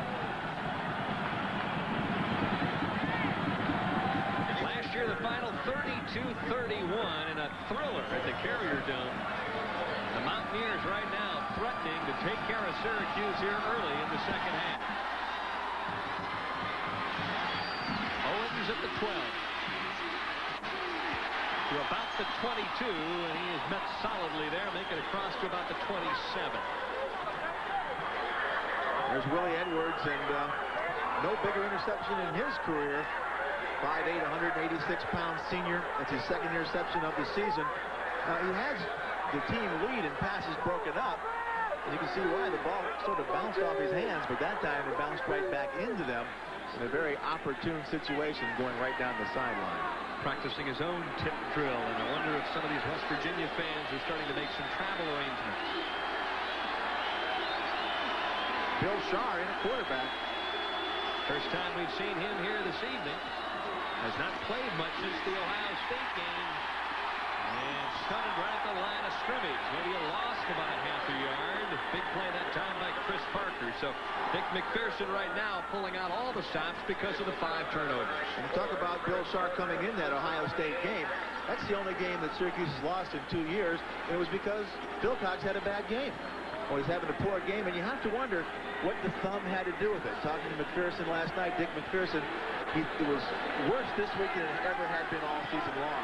It was black and blue, and he was going to play it by ear to see how far he went with Philcox. He has to feel that he has to make the change now. Davis in motion. Second down and 10 play. Shaw unprotected, lets it go. And Moore was turning back upfield, never even saw it. Think that was a miscommunication there? Well, it was, and they've had a lot of miscommunications because they've had 5 turnovers, 3 interceptions, 2 fumbles. West Virginia's turned that into 14 points. Because when you make an interception for a touchdown, that's a double turnover. So you might as well make that 6 turnovers because you're getting a touchdown and the football at the same time. So that's as bad as 2 turnovers. Shaw is only a sophomore, but offensive coordinator George DeLeon said, hey, we won't have any problem putting him in there if we need to use him. He's supposedly the best pure passer that's ever gone to Syracuse. Now that they're down 21-3, you can bet that West Virginia will be coming, though. Quarterback draw. Sharp pulled down from behind at about the 31-yard line. Going to bring up a 4th down situation, and the fans appreciative of the defensive stand.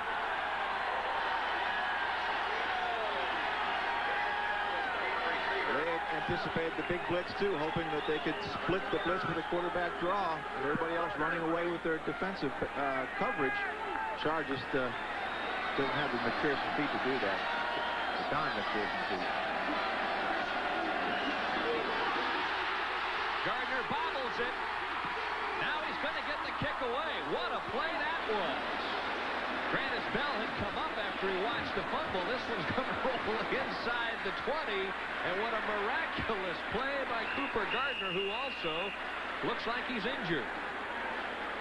That was a great play, and one that really may have kept them in the football game. Now, Cooper Gardner started at strong safety for this team early in his career, but had a concussion problem. He turned himself into a punter, so the guy is an athlete, and he shows it here. Even though he drops the football, watch him break containment there by Preston Waters, and then get the ball off in almost quick kick fashion. Ends up 52 yards from where it started, and that was a miracle play for number 29. That's one they could have used in Ireland this morning as a rugby kick. The rain starting to pelt down now. Nice opening. Hole for A.B. Brown across the 25-yard line. Tackled by Marcus Paul. They're wearing down Syracuse. That time they just picked up David Navarro and put him right back on his back. That opened up the hole for the Syracuse running back, Anthony Brown. Now, if you're Don Nehlen, Stan, do you just want to keep that thing on the ground? Well, you want to do what you've been doing. I mean, you're up 21-3. College football is what's winning for them. It's starting to rain harder. Everything's working for you right now. 6:15, and the clock is rolling here in quarter number 3. 21-3. Mountaineers on top. Pitch back, and this time wrapped up for little or no gain is A.B. Brown. Now let's head back to the studio to Tim Brando. Denny Schreiner in Pullman, Washington. The Washington State Cougars, who are Aloha Bowl bound, have turned the ball over 4 times. Here's an interception by Rosenbach. He's picked off by Lilo Lang, and he returns it in for a touchdown. That made it 21-9. Moments later, Rosenbach would come right back. Watch him find his favorite target, Tim Stallworth. 11 yards to strike. It's 21-16. Washington leading Washington State. Thank you very much, Tim Brando. And Major Harris trying to run the option play to the right and got belted right at the line of scrimmage by Keith Freiberg. Little or no gain there. Well, if you enjoyed this one, coming up a little later from Baton Rouge, Louisiana, number 3 Miami, and LSU. That starts at 9 p.m. Eastern. CFA football action on ESPN. And if you're any place close to West Virginia, you've enjoyed this one. That time, Major Harris took a big hit, but just got enough yardage for the first down. At least they signaled. Maybe Syracuse is now requesting a measurement. You are allowed to do that. Well, we've talked and tried to set the tone about this state in the way that it's just infatuated with West Virginia football and basketball. And for the fans in this area, it's been a long time coming. But if they go undefeated here in 1988, it'll be a year that none of them will ever forget. There'll be a cross-country trek coming from West Virginia down to the Fiesta Bowl in Tempe, Arizona. And of course, on the other side of the ledger, a disappointed Todd Philcox, 8 of 15, only 64 yards, 3 interceptions. And I think the toughest play of the night for Philcox was on the option when he ran it inside the 5. He could have maybe tied the game and coughed it up, and that's where West Virginia turned things around. Again, you have to think that the re-injured thumb that he had last week has a big bearing on this football game. He fumbled carrying the ball in his right hand, and he threw 3 interceptions. Well, off the option, Harris scrambling for daylight. He's being chased and hit from behind, but gets the pass off at the last moment. And what a tribute to his athletic ability to get leveled like that and still be able to get the pass off. Yeah, one of the advantages Major Harris has is in college they don't have an in-the-grass rule because he'd have been down in the NFL. But here he's able to get the ball off on his way down, and he saves 15 yards. Of course, you're taking the risk that somebody's going to hit you as you throw that football, and it's going to pop up in the air and turn this football game around again. But Major Harris and this whole West Virginia football team has had everything going for him all year long, including tonight. out of Pittsburgh, Pennsylvania. The amazing thing, already in just 2 years, he's already accounted for 35 West Virginia touchdowns. Reverse option this time. And up near the 35 is the tailback, Keith Freiberg, in on the tackle. A.B. Brown one more time with a run. Let's head down to the sidelines now to John Snyder. You and Stan have speculated on it, Denny, that Todd Philcox, I just double-checked, he's not hurt. He simply had, obviously, a very, very rough night. You take a look at his numbers, and passing-wise, by the end of the year, he will almost do what McPherson did last year, but tonight, things have not gone well, obviously. John Snyder trying to stay dry down there on the sidelines. Again, that's what Philcox had told us yesterday. McPherson gave us a little different story when we talked during the night about the injury. Harris around the right side, out of bounds at about the 39-yard line. Looks to be enough, and Terry Wooden in on the tackle that time. Syracuse has done a good job of containing Major Harris. He's made a couple big scrambles off the spread formation, but under normal situations, they've contained him well. They just have not contained their own problems, their own turnovers, their own fumbles and interceptions. And Syracuse, a very sound team, both offensively and defensively, not a team that makes a great deal of mistakes. Tailback one more time for a couple yards out to about the 42.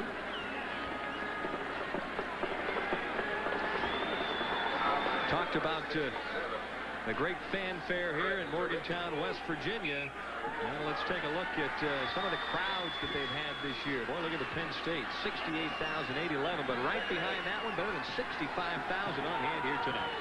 Yep, only under 1,000, or a little over 1,000 less in the Penn State game. Second down and 8 play. Fake to the tailback. Now he'll hit A.B. Brown, who coughs it up, incomplete. You're talking about a crowd that's probably affected by, one, the weather, and a lot of football games being played today that a lot of these people missed to get down here, because we came down here, what, 3.5 hours before the game, and there was a traffic jam. It took us an extra half hour to get in here. So, this is a very loyal crowd. Now, you look at Syracuse for the year, you bring up the fact there are a +4 and only committed 16 turnovers for the entire year coming into this game. And they have 5 already tonight. Not the most prolific passing numbers, but he's getting the job done. Bucks in the defense, and now it's a race for the sidelines, and Major Harris basically winning the race and stepping across the 50-yard line. I don't know. I guess maybe they use that formation more to clear everybody out and give Harris room to run. Again, the single back offense. Fullback stays in there to help with protection. They send everybody downfield. Now, we asked last night if they were going to put somebody specifically on Major Harris in this formation, called a spy technique or a cop. You need a defensive back or somebody with great ability on Harris. But they're going to have to do that, because every time he's dropped back in that formation, he has scrambled for big yardage. First down and 10 for the Mountaineers. Taylor, the hard-running fullback, belted from behind, but not before he picks up some nice yardage. Tackled by Freiberger. Brings up second down now and short, and West Virginia offensive line stand starting to wear down that Syracuse defense. Oh, they are wearing this team down. I mean, mentally more than anything else, to go with the physical part of it. But when you keep playing well defensively, when you look at the scoreboard, it's 21-3. It's demoralizing. They've averaged better than 54 points a game here in Morgantown this year. Terry Wooden in on the tackle. Down near the 35, though, goes A.B. Brown. You can tell also that you're getting close to a championship. Watch that. They're coming off the line. They're hitting people. I mean, when you're excited offensively, you got the adrenaline flowing. See, they're knocking people back. They're making the tackle 4 and 5 yards downfield. When you're knocking people back, you're winning football games. Clock continues to roll. A.B. Brown tries to get to the corner, but a nice job there at the perimeter by Keith Freiberg. Syracuse has not done a bad job on the perimeter. They have forced most of the runners, and Major Harris in particular, to keep running sideways on the outside plays. The problem has been the turnovers offensively, and then, of course, some of the power game that they've been really struck with up the middle. They've been getting knocked back, and, again, the adrenaline and the excitement is all on the side of West Virginia right now. And, of course, they're playing at home where they're undefeated this season. Tailback football one more time. And this has just become basically a grind-out contest for West Virginia. Yeah, they're undefeated on the road, too. That's right. Notre Dame in the Fiesta Bowl. Of course, Bino Cook months and months ago said West Virginia was going to be the #1 team. Everybody looked at him like he had finally lost it. He had reached that age where he went over the hill. But Bino had a surprise for all of us, didn't he? Now he's got those fingers crossed. Let's see how he picks next week's game. Lamond in motion. Play action now. Harris tries to square up. Finally does. And nearly picking that one off was David Bavaro, who stepped right in front of the intended receiver. Yeah, he needed to borrow his brother's hands to make that catch. Mark Bavaro, of course, the great tie-in for the New York Giants, who makes a lot of one-handed catches. His younger brother David just couldn't come up with the one there, but that's a big play because it forces a 4th down situation. At least they stopped West Virginia and made them attempt a long field goal, 48 yards. Charlie Bowman is on. His longest of the season is 49 yards.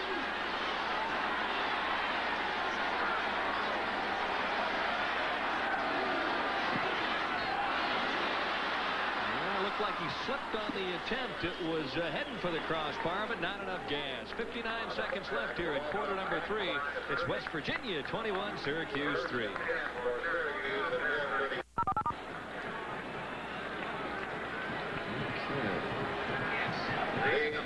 Neat opposite. You always want to have a good excuse. Well, Charlie Bauman has one here. Watch his plant foot, the left foot slide out from under him, and that's why he missed this kick. Of course, Charlie's had a rough couple weeks. He missed 3 last week after having a great season for the first 9 games. Well, in your career at Ohio State, though, you set a couple of kicking records, didn't you, Stan? Yeah, in the same season. Most made and most missed.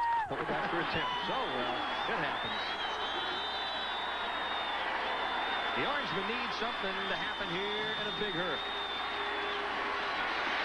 Oh, boy. Drummond really nailed by Alboyd Mays as he crosses the 30-yard line.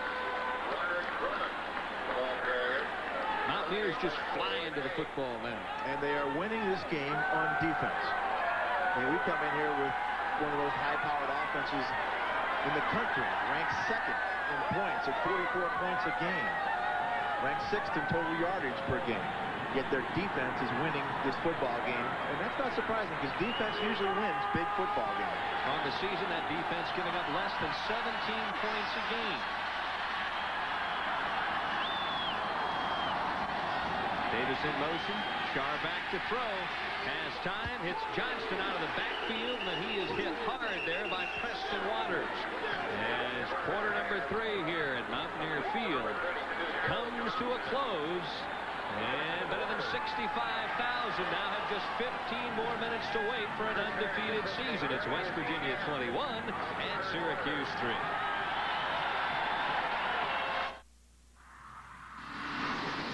In 0-1, they had a tie. They've never had a regular season undefeated, 11 wins. 15 minutes left here at Mountaineer Field, separating this year's 88 edition from the rest of the 96 others.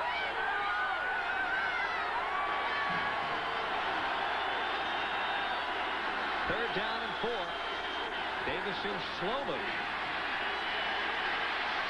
In the flat, it's Johnston. He's the man they always go to in the clutch, and he's got enough for the first down.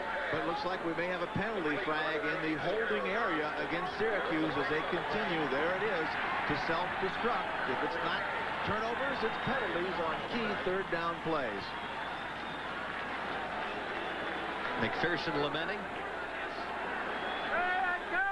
This is a hard-fought football game. There's a lot of hitting going on, a lot of good football playing going on.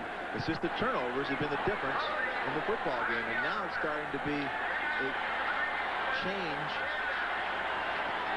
of determination because it's really going everything for West Virginia. And Syracuse is starting to really lose its edge.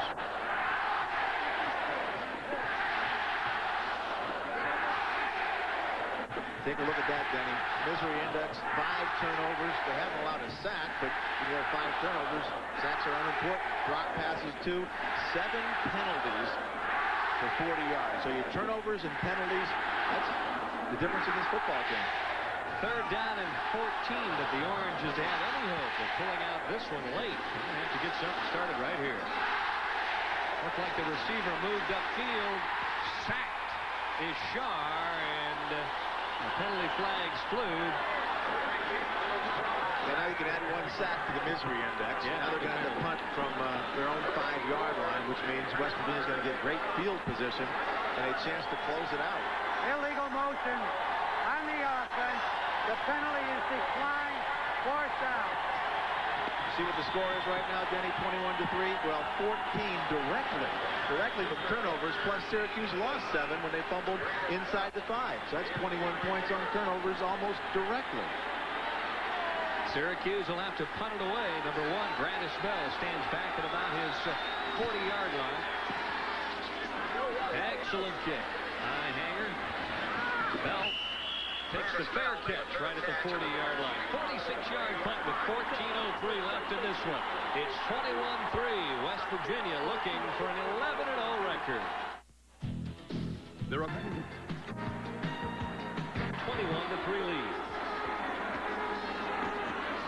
This time it's Aaron Evans, the second-string fullback, for a couple of yards. Now let's head down to John Snyder. It's been a long time since they've gone undefeated, John.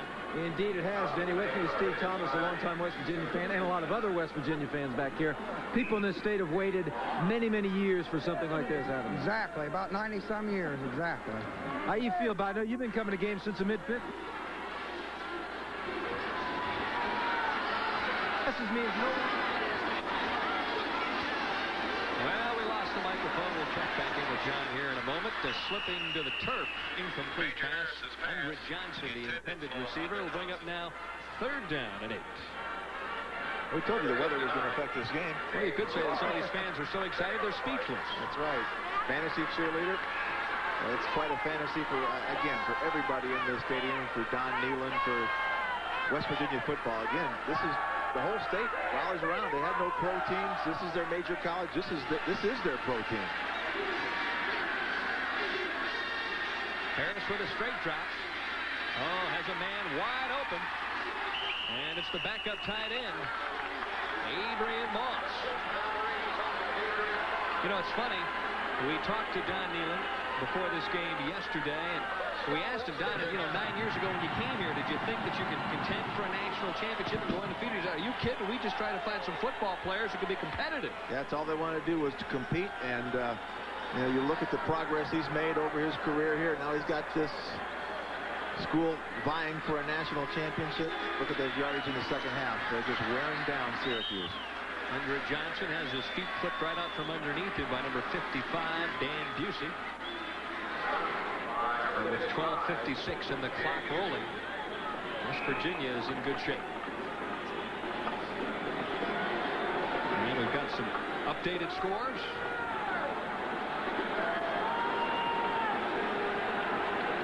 Something for a tie out there, huh? Oregon State 21-10. Big game of the day, though, USC with a victory over UCLA. Tailback. This time it's Andrew Johnson across the 40, down near about the 36-yard line. Busey again in on the tackle, and he's been a busy backer here this evening. I tell you, this is bring back too many memories of games where you're behind, you just keep getting knocked backward and getting knocked backward, and you hit the man, he drags you for 3 or 4 yards. It's a whole momentum shift that just demoralizes you on defense. You can't do it. You cannot pick yourself back up. If you don't make a big play now defensively, the game's going to be over. Hand off one more time, and it's just straight ahead, tailback-oriented football. Busey again. I hate to sound redundant, but he's in on the tackle. One more time, along with Bavaro as well. And you're saying to yourself in the huddle, what can I do to turn this game around? What can we do defensively to change it? and you keep looking at each other, and the answer basically is nothing. Well, again, the point that we've made on a number of occasions, the defense has played, I think, very well here this evening for Syracuse. The offense turned it over a few times in tough field position. That's been the difference, converting 2 turnovers into 14 points. Fullback Aaron Evans crashes over the left side for about 3 or 4 yards. You don't want West Virginia to get ahead because they just keep pounding you and pounding you and pounding you. And all of a sudden, you know, if you don't have anything to get excited for, it's tough to keep taking that pounding and come back for the next play. Now the one question that I want to ask is, does Bino Cook have an 800 number back in Connecticut so that he can start to receive some of the phone calls from the fans here in West Virginia? Well, Dick McPherson's not going to call him, I'll tell you that. 11:05 and the clock is rolling. Harris looking for more. Grandis Bell, a juke step at the 20 and chased out of bounds. Oh, they're going to say that he's out at about the 16, and Grandis Bell out of the Fort Lauderdale area nearly took that one the distance. As far as everything he's done tonight, now watch him zip the ball all the way across field. This only goes downfield about 10 yards, but it's about a 30-yard throw on the line to Grandis Bell. Now watch him fake out number 24, Chris Ingram. Hey, use the sideline, my friend. That's a help to you. Don't let him go down the sideline. Grandis Bell, 150 pounds, but that's how you survive when you're 150 pounds. You don't let anybody hit you. Okay, you're going to tell me that you'd have been able to stop him out there on the perimeter, huh? I'd have tried to push him out of bounds. You'd have been grabbing like most people for air. I'd have said, help, come from the inside. Where's my pursuit? Oh, boy. But you let him go down the sideline. You don't have any help there. You got to stay close enough so when he goes, you can push him out of bounds. But, again, it's easy to say that from up here. I don't want you to pull out any old films and show where I didn't follow my own advice. I don't think a fan has left Mountaineer Field here yet. They're going to savor each and every moment of game number 11. Harris on the option. Pitches it off to Andre Johnson. Fights inside the 15, out of bounds at about the 12-yard line. Terry Wooden providing the opposition. Terry Wooden played that picture perfect. He stood up the tight end, controlled the tight end, and when the pitch came around from Andre Johnson, he just threw the tight end right into the running back and knocked him out of bounds. Terry Wooden, again, one of the finest outside linebackers in the country. He's going to be an NFL star. Well, we've talked so much about West Virginia this season. 8-2 if they go down to defeat this evening is Syracuse, with Pittsburgh still left on the schedule. An outstanding year for the Orangemen as well. Harris back under pressure now, gets the throw off and doesn't hit anything but about the 5-yard line. He threw that one away. There really wasn't anybody in the general area, but he does not get the flag. They could have called that intentional grounding without probably getting much of an argument. But they didn't. And again, when things are going right, everything goes right, including the officials' calls. Not the greatest evening in the world for a college football game, but I'll guarantee you no one feeling the effects of this one if you're rooting for West Virginia. Charlie Baum has missed 4 in a row now. We'll see if this short one can bring back his confidence. A 28-yard attempt. And he likes that one. Gun goes off, and now it's 24-3. West Virginia on top and heading for a perfect 11-0 season. We'll be back right after this. Critical acclaim for our performance. The Ford Probe is one of the finest front-wheel drive performance cars in the world. Very second date with Notre Dame leading 24-3 at this stage.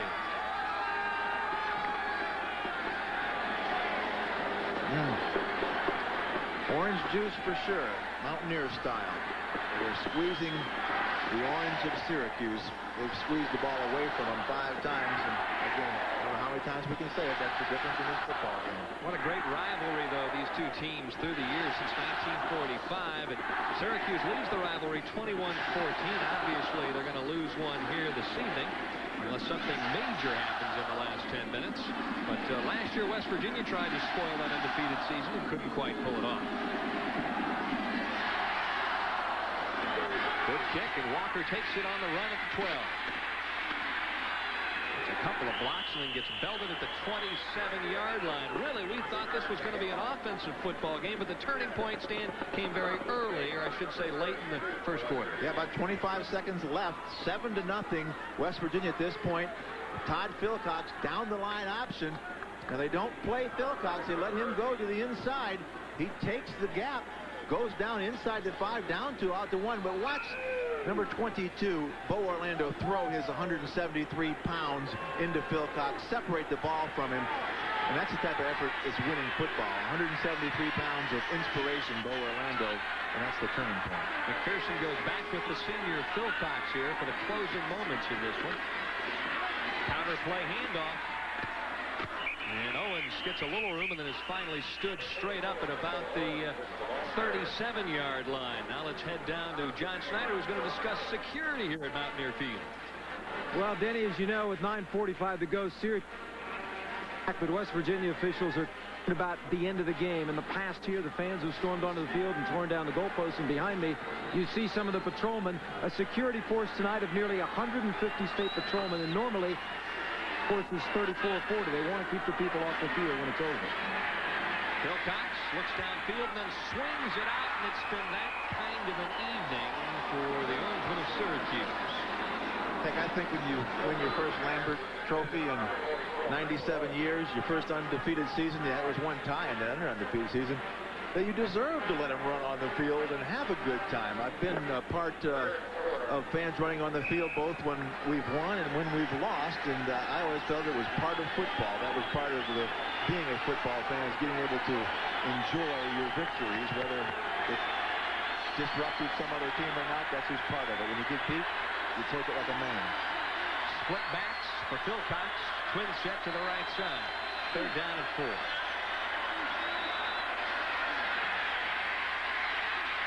And it's time to take a look. Lofts it out and gets belted at the last moment. And Owens one more time can't come up with a play. And now Dick McPherson faces 4th down with 4 yards to go and 9:19, or make that 9:14 rather, left in this one. Holding his left arm this time. He had Michael Opens late, but watch the hit here. No wonder he threw it high as he gets squashed right in the middle by Jim Gray, number 98. The punter is on. Cooper Gardner. Brandis Bell back deep.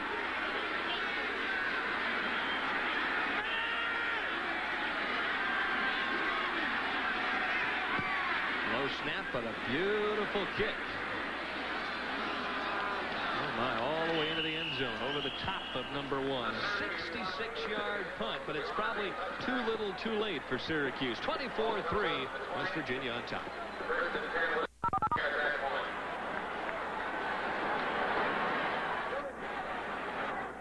Empire National Bank has been rated of their own destiny. Get a couple of solid first downs here, and oh my, Andrew Johnson takes off and crosses out it past the 35 to about the 37. If they continue at this pace, they'll be able to run out the clock.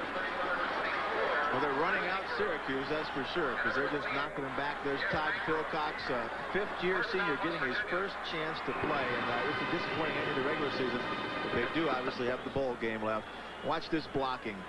Just opens up a huge gap. Again, the linebackers get split, and when you're in a Oklahoma defense, a 3-4, the 2 inside linebackers have to work in pairs. When they get split, it ends up in big plays like that with Rondo Johnson. Fullback right straight up the middle.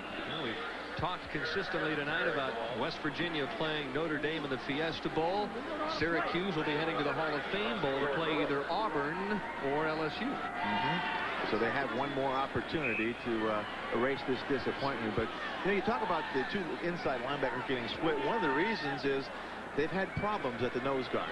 Fred DeRiggie's playing there, but they lost, you know, their great nose guard from a year ago, a first-round draft pick. We'll talk about that in a second. Harris with the play action, stops, looks for somewhere to run, coughs up the football, and West Virginia is going to recover at about the 39. Freiberg with the hit on Harris shook the ball loose.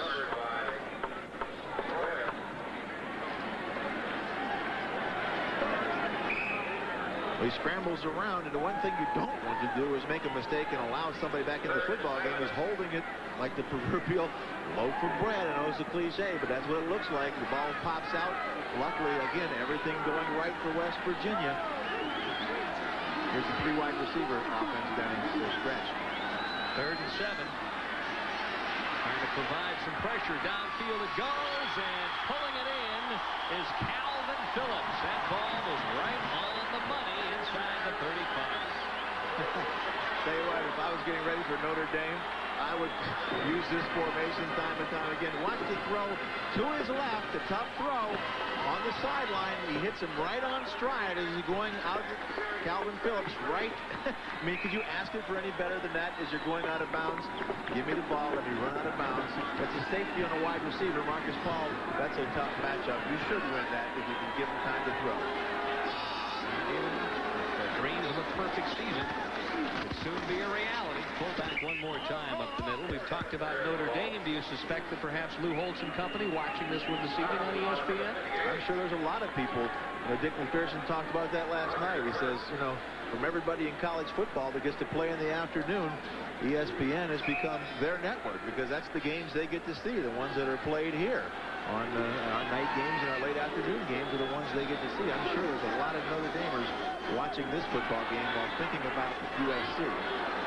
24-3, the Mountaineers on top. Harris thought about pitching for a moment and then thought the better of it and hung on this time. Yeah, he remembered the last time he made that late pitch that ended up hitting the ground. Dick McPherson, right in front of that play, was probably yelling, pitch it, please, to one of my guys. Oh, what a great competitor he is.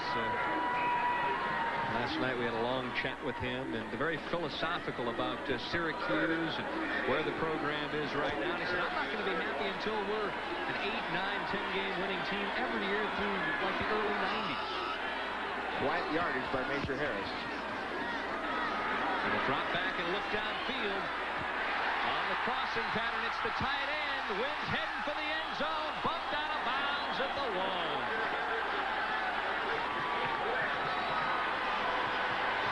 Talk about protection. If you're going to run delay patterns, you need protection.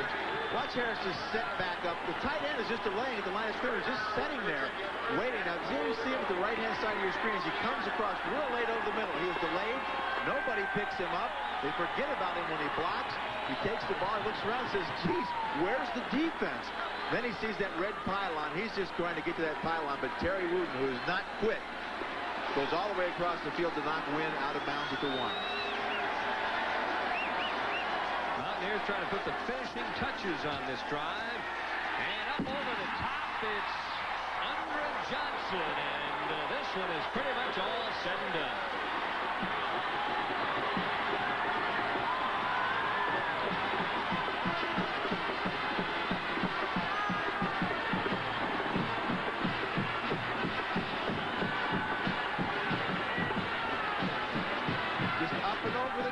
Again, watch the good lead block on Dan Busey right there. That just allows the back to get over top of David Navarro. Navarro just, beat down so many times he's had to make hits. He's going to be a sore man tonight. 31-3, and you sense that the celebrating now is just about officially underway here in Morgantown, West Virginia. Yeah, we talked about it before. If the crowd was allowed down on the field, I have this picture of them picking up Major Harris and passing him around like the hockey players do the Stanley Cup. Just changing him around the field. Well, it's changed from the pigskin to the round ball on ESPN.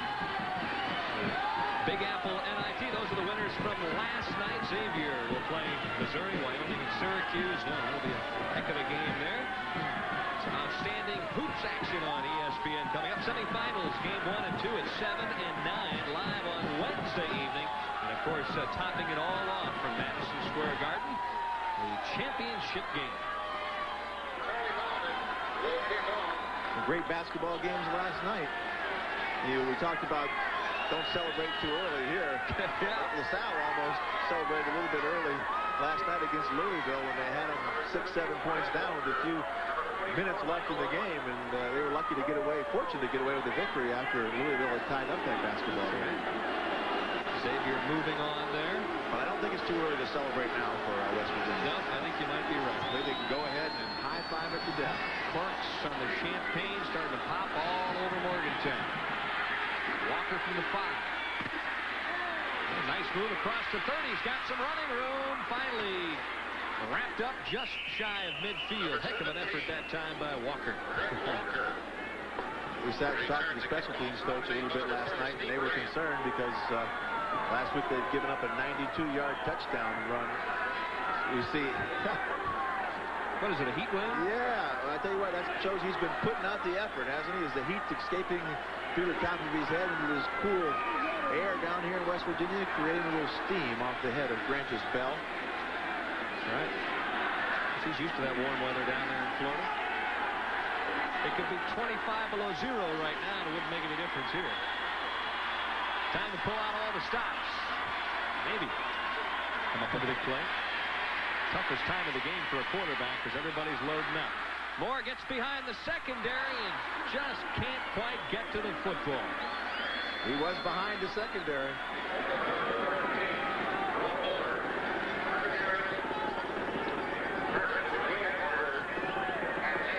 Football in this vein, Danny, is a lot like baseball.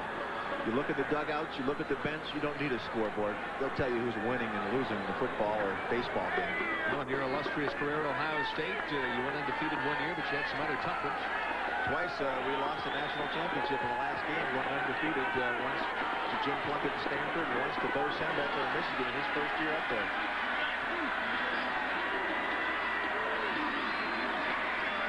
Wilcox gets it off quickly. The screen that time to Darrell Johnston, and Johnston couldn't quite hang on. And a flag thrown for roughing the passer, obviously. Maybe a sympathy flag. I think that these guys are coming after him. He's taking a pounding, but they come through like a sieve here. Here's Marlett. And, you know, I guess that's a close call. I think they're giving him the benefit of the doubt there. Marlett comes in just for the dime. He's a pass rushing specialist, fifth-year senior kid. I think he wanted to get his hit in. I got a personal foul, roughing the passer on the defense, first down. Well, there's no love lost between the Mountaineer fans and the Orangemen fans. We're going to take a pool up here and figure when the last fan is going to leave the stadium tonight. I think it's going to be in the wee hours before a lot of these people leave. Yeah, they're going to be burning some midnight oil. Savor this victory, this season. We got time off now till January the 2nd in the Fiesta Bowl. All they got to do is root for Notre Dame next week. Twin set receivers out to the right side. First down and 10.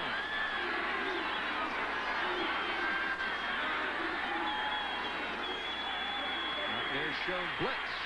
The pitch. And Owens is on the move. Breaks contained down inside the 15. Scrambles down to the 14-yard line. Now they went to the unbalanced line, put an extra blocker over to that side. It's worked for them time and time again tonight. Again, they have not done poorly offensively. They just have turned the football over. They've moved the ball up and down. We saw they had almost 200 yards at halftime and only 3 points. And they're down 14-3. So, you know, 200 yards, 400 per game, that's what they've been averaging. And they've been 9-1 going into this football game. Also averaging better than 31 points a game. They have only 3 to show here this evening. Trying to score one for pride's sake right now, though. Owens wrapped up at the 15, going to lose a yard on the play. And Robert Pickett, who had a big fumble recovery earlier this evening, in on the tackle. And there's pride on the other side of the football, too. No matter what the score is, defensively, you don't want to allow the other team into the end zone. In fact, I'm sure there's a lot of the first-team guys that maybe aren't playing right now that says, Coach, let me go back in. We don't want to be in the end zone, because defenses take a lot of pride in the number of points they've given up, the number of yards they've given up. They want to win the football game first, but there's that pride that defensive units have in their accomplishments.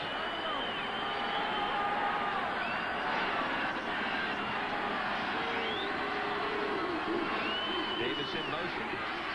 Wilcox for the option pitch.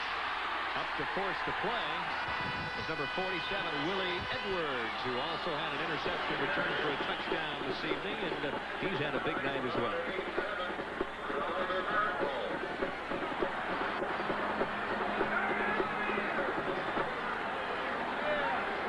Again, you just have to look at the faces, don't you, Danny? Just a minor disappointment, no. Dick McPherson's really got this program at Syracuse on a roll. Oh, amazing. You win 20 of your last 22 ball games. The other stat that I found very instrumental was the fact that they have won 9 of their last 10 road games. How tough is that? McPherson felt like they had a real shot here this evening. Into the end zone it goes, and it's a touchdown. So finally, with 3:41 left, Phil Cox hits Rob Moore in the end zone, and the Orangemen score themselves a TD. That's one of the cases where throwing the ball behind the receiver really was a benefit for Todd Philcox, because it's what's known as a post corner. He had man-to-man coverage. The receiver went to the inside, then back to the outside. The defensive back was waiting for him, but he threw it behind him, and then Moore just turned around and made the play. You'll see Willie Edwards, 47, waiting on the outside where he knew the pattern was coming.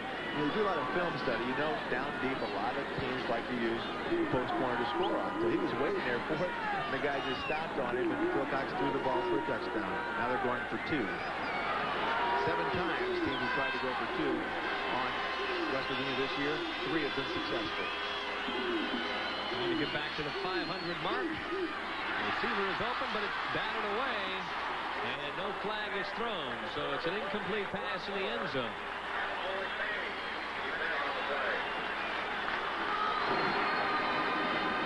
Well, we're going to head down now to John Snyder and check in on the radio network here in West Virginia. Well, you know, Denny, earlier in the game, we played for the fans the radio broadcast of last year when Syracuse won the game so dramatically in the closing seconds. As you know, Willie Edwards intercepted a pass and scored for West Virginia in the first half of this game. Here's how Jack Fleming called it on the Mountaineer Network. Slot tight left, wide man to the right. Philcox back deep. They're after him. He dumps it right up the middle. Picked off. Intercepted by Terod Ellis. He back over the 30. He's fighting for the 25 and a stop at the 27. They came up the middle. Ellis with the interception. Mike Bernard makes the stop. And the clock shows 1:21 to go. Great blocking on the part of Pat Marlette on that one. And, of course, that wasn't the touchdown play, but Jack was getting a little excited about that pick over the middle, wasn't he? Well, you can't blame him. There's been so many turnovers. It's hard to find the right one to go with the radio broadcast. But, yeah, he was excited, and everybody here in West Virginia is excited, except Rob Moore, who just scored a touchdown. You can't even smile when you score a touchdown at this point in the game. You're just saying, well, I'm glad we got it, but it's nothing to cheer about. Moore, only a sophomore, is the 11th TD on the season, and Dick McPherson speaks in glowing terms of number 14, and a lot of people have compared him already favorably with Art Monk. Onside kick, hands team in for West Virginia.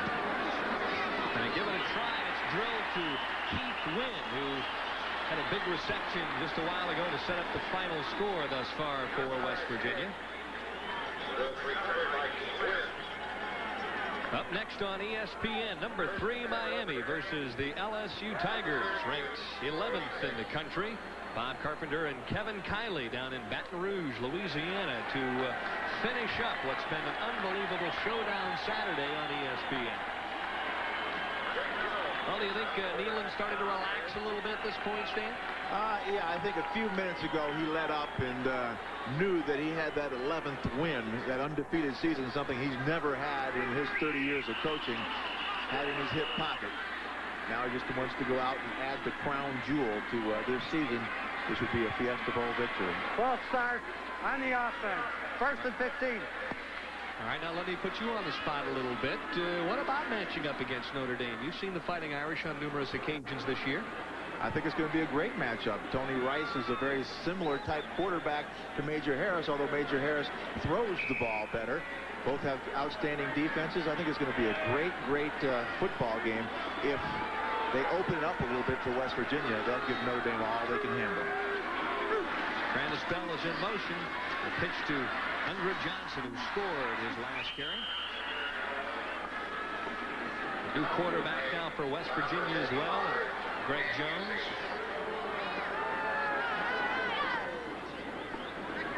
All right, we've talked about West Virginia. What about Syracuse against LSU or against Auburn? Two very talented teams there. Well, I think Syracuse is a lot better than they showed tonight. Obviously, they self-destructed. They're not going to make that many turnovers. 16 on the season, 5 tonight. And they're not that kind of football team.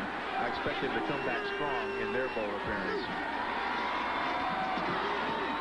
Johnson again, just trying to grind out a few yards and keep that clock rolling. We're under 3 minutes to play here at Mountaineer Field. Syracuse had one other poor outing against Ohio State, Ohio State's first game under John Cooper. Ohio State was emotionally high. Syracuse made some mistakes in that game, but they came back and won 7 games in a row, 8 games in a row. They come into tonight on a high. Now they got to pick up what's left from this football game. Their bruised egos, their bruised bodies, get themselves ready to play one final game. Well, this one's been a real war down there in the trenches. How many times this evening have we seen helmets go flying in this one? Well, you can look out in the field now and you can see the guys that are still playing hard. They're star players. Rob Burnett just made a big play there for a loss of 2. We saw Terry Wooten run all the way across the field to knock Keith Wynn out at the 1-yard line. Play the option strong. Their star players are still playing hard. That tells you a lot about the way they've been trained in the program they have at Syracuse. And we'll be back for the final 2:04 here from Morgantown, West Virginia, after we take this. Inside the 10 is Chris Ingram. Pressure is on. A low driving punt, that one into the end zone, so Syracuse will start for the final time this evening from their 20-yard line. Coming up immediately following this one, Miami and LSU in Baton Rouge. Who do you like in that one, Denny? Oh, don't put me on the spot. I tell you what, it's awful hard to beat those folks from LSU down there in their own backyard. I tell you what, Bino Cook's been right on West Virginia all year long. Do you argue with him picking LSU down there? They said they'll for surely beat Miami. I don't believe him for a minute. I mean, even a blind squirrel finds an acorn. So you like the Canes, is that what you're telling me? I tell you what, they're tough. Oh, you bet they are. Tough going down there in Baton Rouge.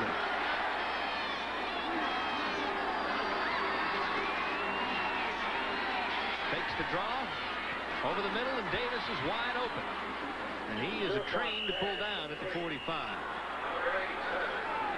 Pulled down by number 99, Basil Proctor. He comes in for this dime defense. Basil, 6'4", 250, transferred here from the University of Miami. That's the Hurricanes. That's a quarter. He was a defensive back there. He was a strong safety that gained some weight. Fleet of foot. Dead ball. Personal foul on the defense. A little exuberance from some of the younger players getting a chance to play in this season finale, regular season finale, the cap of the undefeated season for West Virginia. 25 seniors on this squad this year. What a year it's been for them.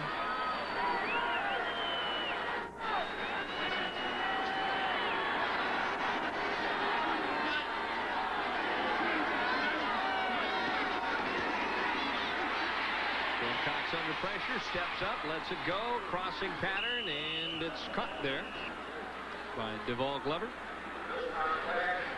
Again, the defense is going to start getting a little tougher here. They don't want them to allow them in the end zone again. They don't want to make it even look respectable.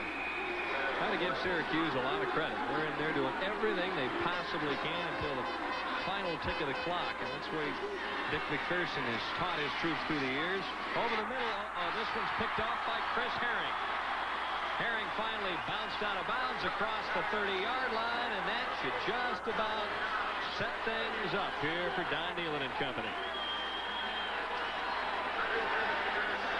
Appropriate, I guess you would say. A turnover effectively ends the football game. Number 6 for Syracuse.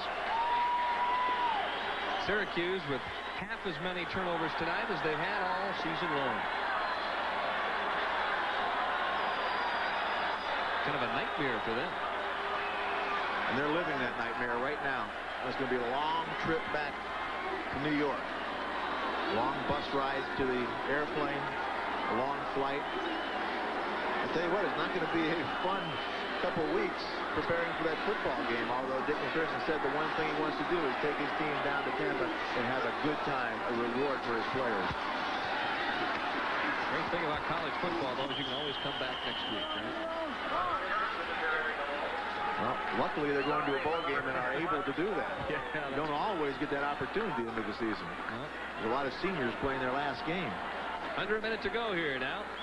I remember when we were undefeated my junior year.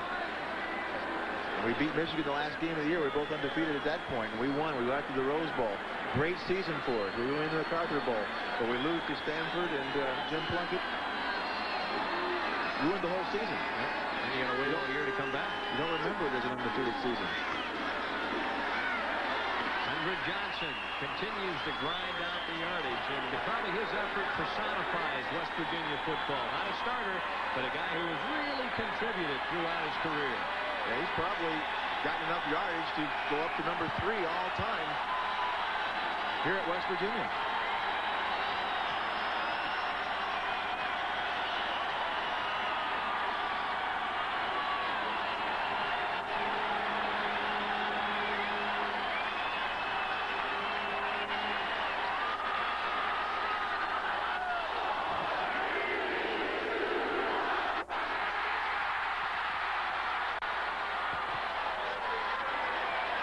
Well, Don Nehlen has won it all, 11-0, and now the key.